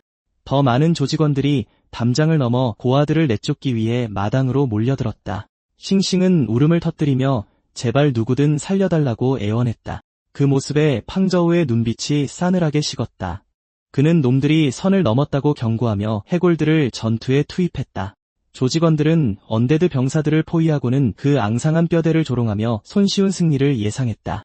한 놈이 해골의 등 뒤로 몰래 다가갔으나 해골은 공격을 미리 감지하고 단숨에 그의 팔을 베어버렸다. 부상당한 놈이 고통에 몸부림치며 비명을 지르는 동안 다른 해골은 아이가 참혹한 광경을 보지 못하도록 근처에 있던 고아의 두 눈을 다정하게 가려주었다. 류후는 일개 학생이 어떻게 이렇게 강력한 언데드를 소환할 수 있는지 도무지 이해할 수 없었다. 그는 물러서지 않고 앞으로 도약하며 뼈를 부수는 강력한 일격을 팡저우에게 날렸다. 루루는 그 육중한 공격을 피하라고 비명을 질렀다. 대신 우리의 팡저우는 뼈 방패를 시전해 일격을 완벽히 막아냈고 류후를 아연실색하게 만들었다. 그는 1초도 지체하지 않고 뼈의 족쇄를 발동했다. 빛나는 쇠사슬이 뿜어져 나와 공중에 뜬 류후를 칭칭 감았고 그대로 바닥에 내동댕이 쳤다. 분노한 류후는 욕설을 퍼부으며 팡저우를 죽여버리겠다고 협박했다. 그 순간 무장한 해골들이 류후의 등 뒤에 나타나 목에 차가운 칼날을 들이밀었고 팡저우는 제압당한 두목을 내려다보며 무릎 꿇고 사과하든가 아니면 죽든가 선택하라는 최후 통첩을 날렸다. 해골들에게 완전히 포위된 류후는 겁에 질려 자신의 잘못을 시인했다. 두목이 항복하는 모습을 본 나머지 조직원들도 무릎을 꿇고 살려달라며 용서를 구했다. 팡저우는 돈을 챙겨 당장 꺼지라고 말했다. 언데드 병사들에게 완전히 겁을 먹은 류후와 갱단 전체는 마당에서 허겁지겁 도망쳤다. 밖으로 나오자 부하 중 한 명이 류후에게 이대로 물러날 거냐고 물었다. 류후는 여기서 팡저우를 이길 수 있는 놈이 있냐며 짜증을 냈지만 그의 머릿속엔 이미 새로운 계획이 있었다. 팡저우가 떠날 때까지 기다렸다가 기습해 보유건을 무력으로 점거하려는 속셈이었다. 한편 마당에서는 루루가 팡저우에게 어떻게 그렇게 강해졌냐고 물었다. 그는 그저 자신의 각성 직업이 꽤나 강력한 모양이라며 대수롭지 않게 넘겼다. 보유건 아이들이 몰려들어 나쁜 놈들을 무찌른 그를 영웅이라 불렀고 그는 언젠가 그들처럼 강해질 수 있도록 열심히 훈련하라고 다독였다. 그런 뒤 우리의 팡저우는 윤 할머니의 건강이 다시 악화되었을까 걱정하며 루루에게 할머니를 뵙게 해달라고 부탁했다. 루루는 할머니가 노안으로 여전히 힘들어하신다고 전했다. 윤 할머니가 몇 년 전 아이들을 돌보느라 무리하신 탓에 병을 얻었지만 팡저우가 이렇게 훌륭히 자란 걸 보면 진심으로 기뻐하실 거라며 미소 지었다. 방에 도착하자마자 팡저우는 윤 할머니에게 아카데미에서의 생활이 순조롭다고 안심시켰다. 루루는 팡저우가 보유건의 빚을 이미 전부 갚았다는 사실을 꺼냈다. 윤 할머니는 충격과 걱정에 휩싸여 혹시 돈을 빌려서 갚은 건지 물었다. 팡저우는 동급생의 유료 스파링 파트너로 정당하게 돈을 벌었다며 할머니를 안심시켰다. 기침 발작이 잠시 할머니의 말을 끊었지만 할머니는 각성자가 된 팡저우의 미래가 정말 자랑스럽다고 말했다. 그가 건강을 여쭙자 할머니는 손사래를 치며 다가오는 중간고사에나 집중하라고 하셨다. 팡저우는 할머니가 시험 일정을 어떻게 아셨는지 의아해했다. 윤 할머니는 원루 누나가 몇 년 전에 똑같은 과정을 거쳤다는 사실을 상기시켜 주었다. 그제야 그는 원루가 이미 졸업해 최전방에서 싸우고 있다는 걸 떠올렸다. 윤 할머니는 팡저우가 원루의 성적조차 뛰어넘을 거라 굳게 믿으며 시험 전에 푹 쉬라고 당부했고 그는 최선을 다하겠다고 약속했다. 할머니 방을 나온 후 팡저우는 스마트폰으로 루루에게 기여도 20포인트를 보냈다. 루루는 너무 큰 액수라며 망설였지만 그는 보유건을 자주 찾을 수 없으니 이렇게라도 돕는 게 최선이라며 뜻을 굽히지 않았다. 결국 루루는 포인트를 받았고 그가 머물 수 있도록 원루의 옛 침실로 안내했다. 그녀가 밥을 차려주겠다고 했지만 그는 혼자서 챙겨 먹을 수 있다며 정중히 거절했다. 방에 혼자 남은 팡저우는 윤 할머니와 원루의 사진을 집어들며 누나가 그 험난한 최전선에서 어떻게 버티고 있을지 생각에 잠겼다. 그는 최전방의 전투가 지금 자신의 수준을 아득히 뛰어넘는다는 걸 잘 알고 있었다. 대신 그는 보육원에 더 많은 자원을 가져다 줄 수 있도록 중간고사에서 높은 성적을 거두는데 집중하기로 마음먹었다. 그는 자리에 앉아 명상을 시작했고 시스템을 통해 자신의 의식을 명계로 끌어들였다. 붉은 달 아래에서 그는 흑철 해골 전사 분신과 다시 연결되었고 황무지 변두리에 약해 빠진 언데드들로는 더 이상 성장할 수 없음을 깨달았다. 더 강해지길 원했던 분신은 더욱 강력한 몬스터를 사냥하기 위해 영지 깊숙한 곳으로 파고들었다. 약한 해골 하나가 분신의 다리를 붙잡았지만 흑철 해골 전사는 아무런 노력 없이 그 손을 으스러뜨렸다. 황무지 안쪽으로 더 들어가자 더 나은 장비를 갖춘 검사와 궁수 언데드 2마리가 그를 발견하고 전투태세를 갖췄다. 검사가 먼저 돌진해왔으나 분신은 그 힘을 거의 느끼지도 못한 채 가볍게 공격을 막아냈다. 이어서 궁수가 화살을 쏘아대자 분신은 몸을 피해야만 했다. 팡저우는 이 언데드들이 이전 놈들보다 훨씬 영리하게 근접전과 원거리 전술을 결합해 협공한다는 사실을 눈치챘다. 원거리 위협부터 제거하려던 분신은 돌진을 시전해 궁수에게 달려들었다. 하지만 궁수는 재빠르게 회피하며 잔상만을 남긴 채 더 높은 곳으로 자리를 옮겼다. 동시에 검사도 자신에게 버프 스킬을 시전했다. 팡저우는 이 언데드들이 그저 팀워크만 맞추는 게 아니라는 걸 깨달았다. 그놈들은 진짜 전투 스킬을 구사할 줄 알았다.